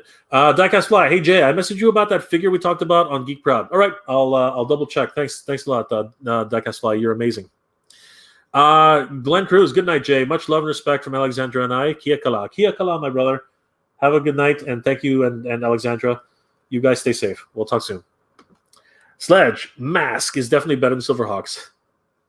Those are fighting words, my friend. But I don't know enough about it. I definitely have to watch the rest of the series. I love the toys. And from the shows that I did watch, I did like it. Chito608. Hi, hey Chito608. Man, you just keep coming at the end of the show. It's hilarious. But welcome, Chito608. We're just ending the show. Kevin Masters, ask me something quickly, Chito608. Let's find out if you have a question. Kevin Masters, Sledge, mask is the mighty power, blah blah blah blah blah. Kevin, we love you too, bro. Such a cuddly bear, my bro. I'm gonna choose to take that as a compliment, Kevin. I'm gonna choose to take that as a compliment. Good night, bro. Geek proud, Kevin. I love you, man. Mr. Backtastic. Good night, Jay. Geek proud. Good night to you, sir. Sledge. Good night. All right, guys. Unless Chito's going to say something in the next 2 seconds, I'm going to go ahead and say good night to everybody. Thank you once again, everybody, for watching, commenting, liking, and subscribing to the channel. 4,000 subscribers, guys. I have no words for that. All I can say is thank you so much. You guys are amazing. Thank you for these years of supporting me in this channel. You guys are the best. Everybody, please remember to enter the contest. I want everyone to have a chance at winning these wonderful toys. You guys are incredible. Let's get up to 41, 42, or 4,300 subscribers, guys. I really want to be able to put these guys into the mix. You guys deserve them. Let's try and get somebody, as many people to subscribe as possible so that we can get these guys into the mix. Somebody should take these home. You guys are amazing. It is always a pleasure to spend some time with you here on Saturday and Sunday night. You guys are incredible. Keep safe, bro, and congrats again. Thank you, Kevin. Knights of Old, thank you very much. Guys, on that note, I want to thank each and every one of you for liking, commenting, and subscribing on to my channel. You guys are the best. Have a great night. Be well. Stay safe. And as always, everybody, thank you very much for watching. Geek proud.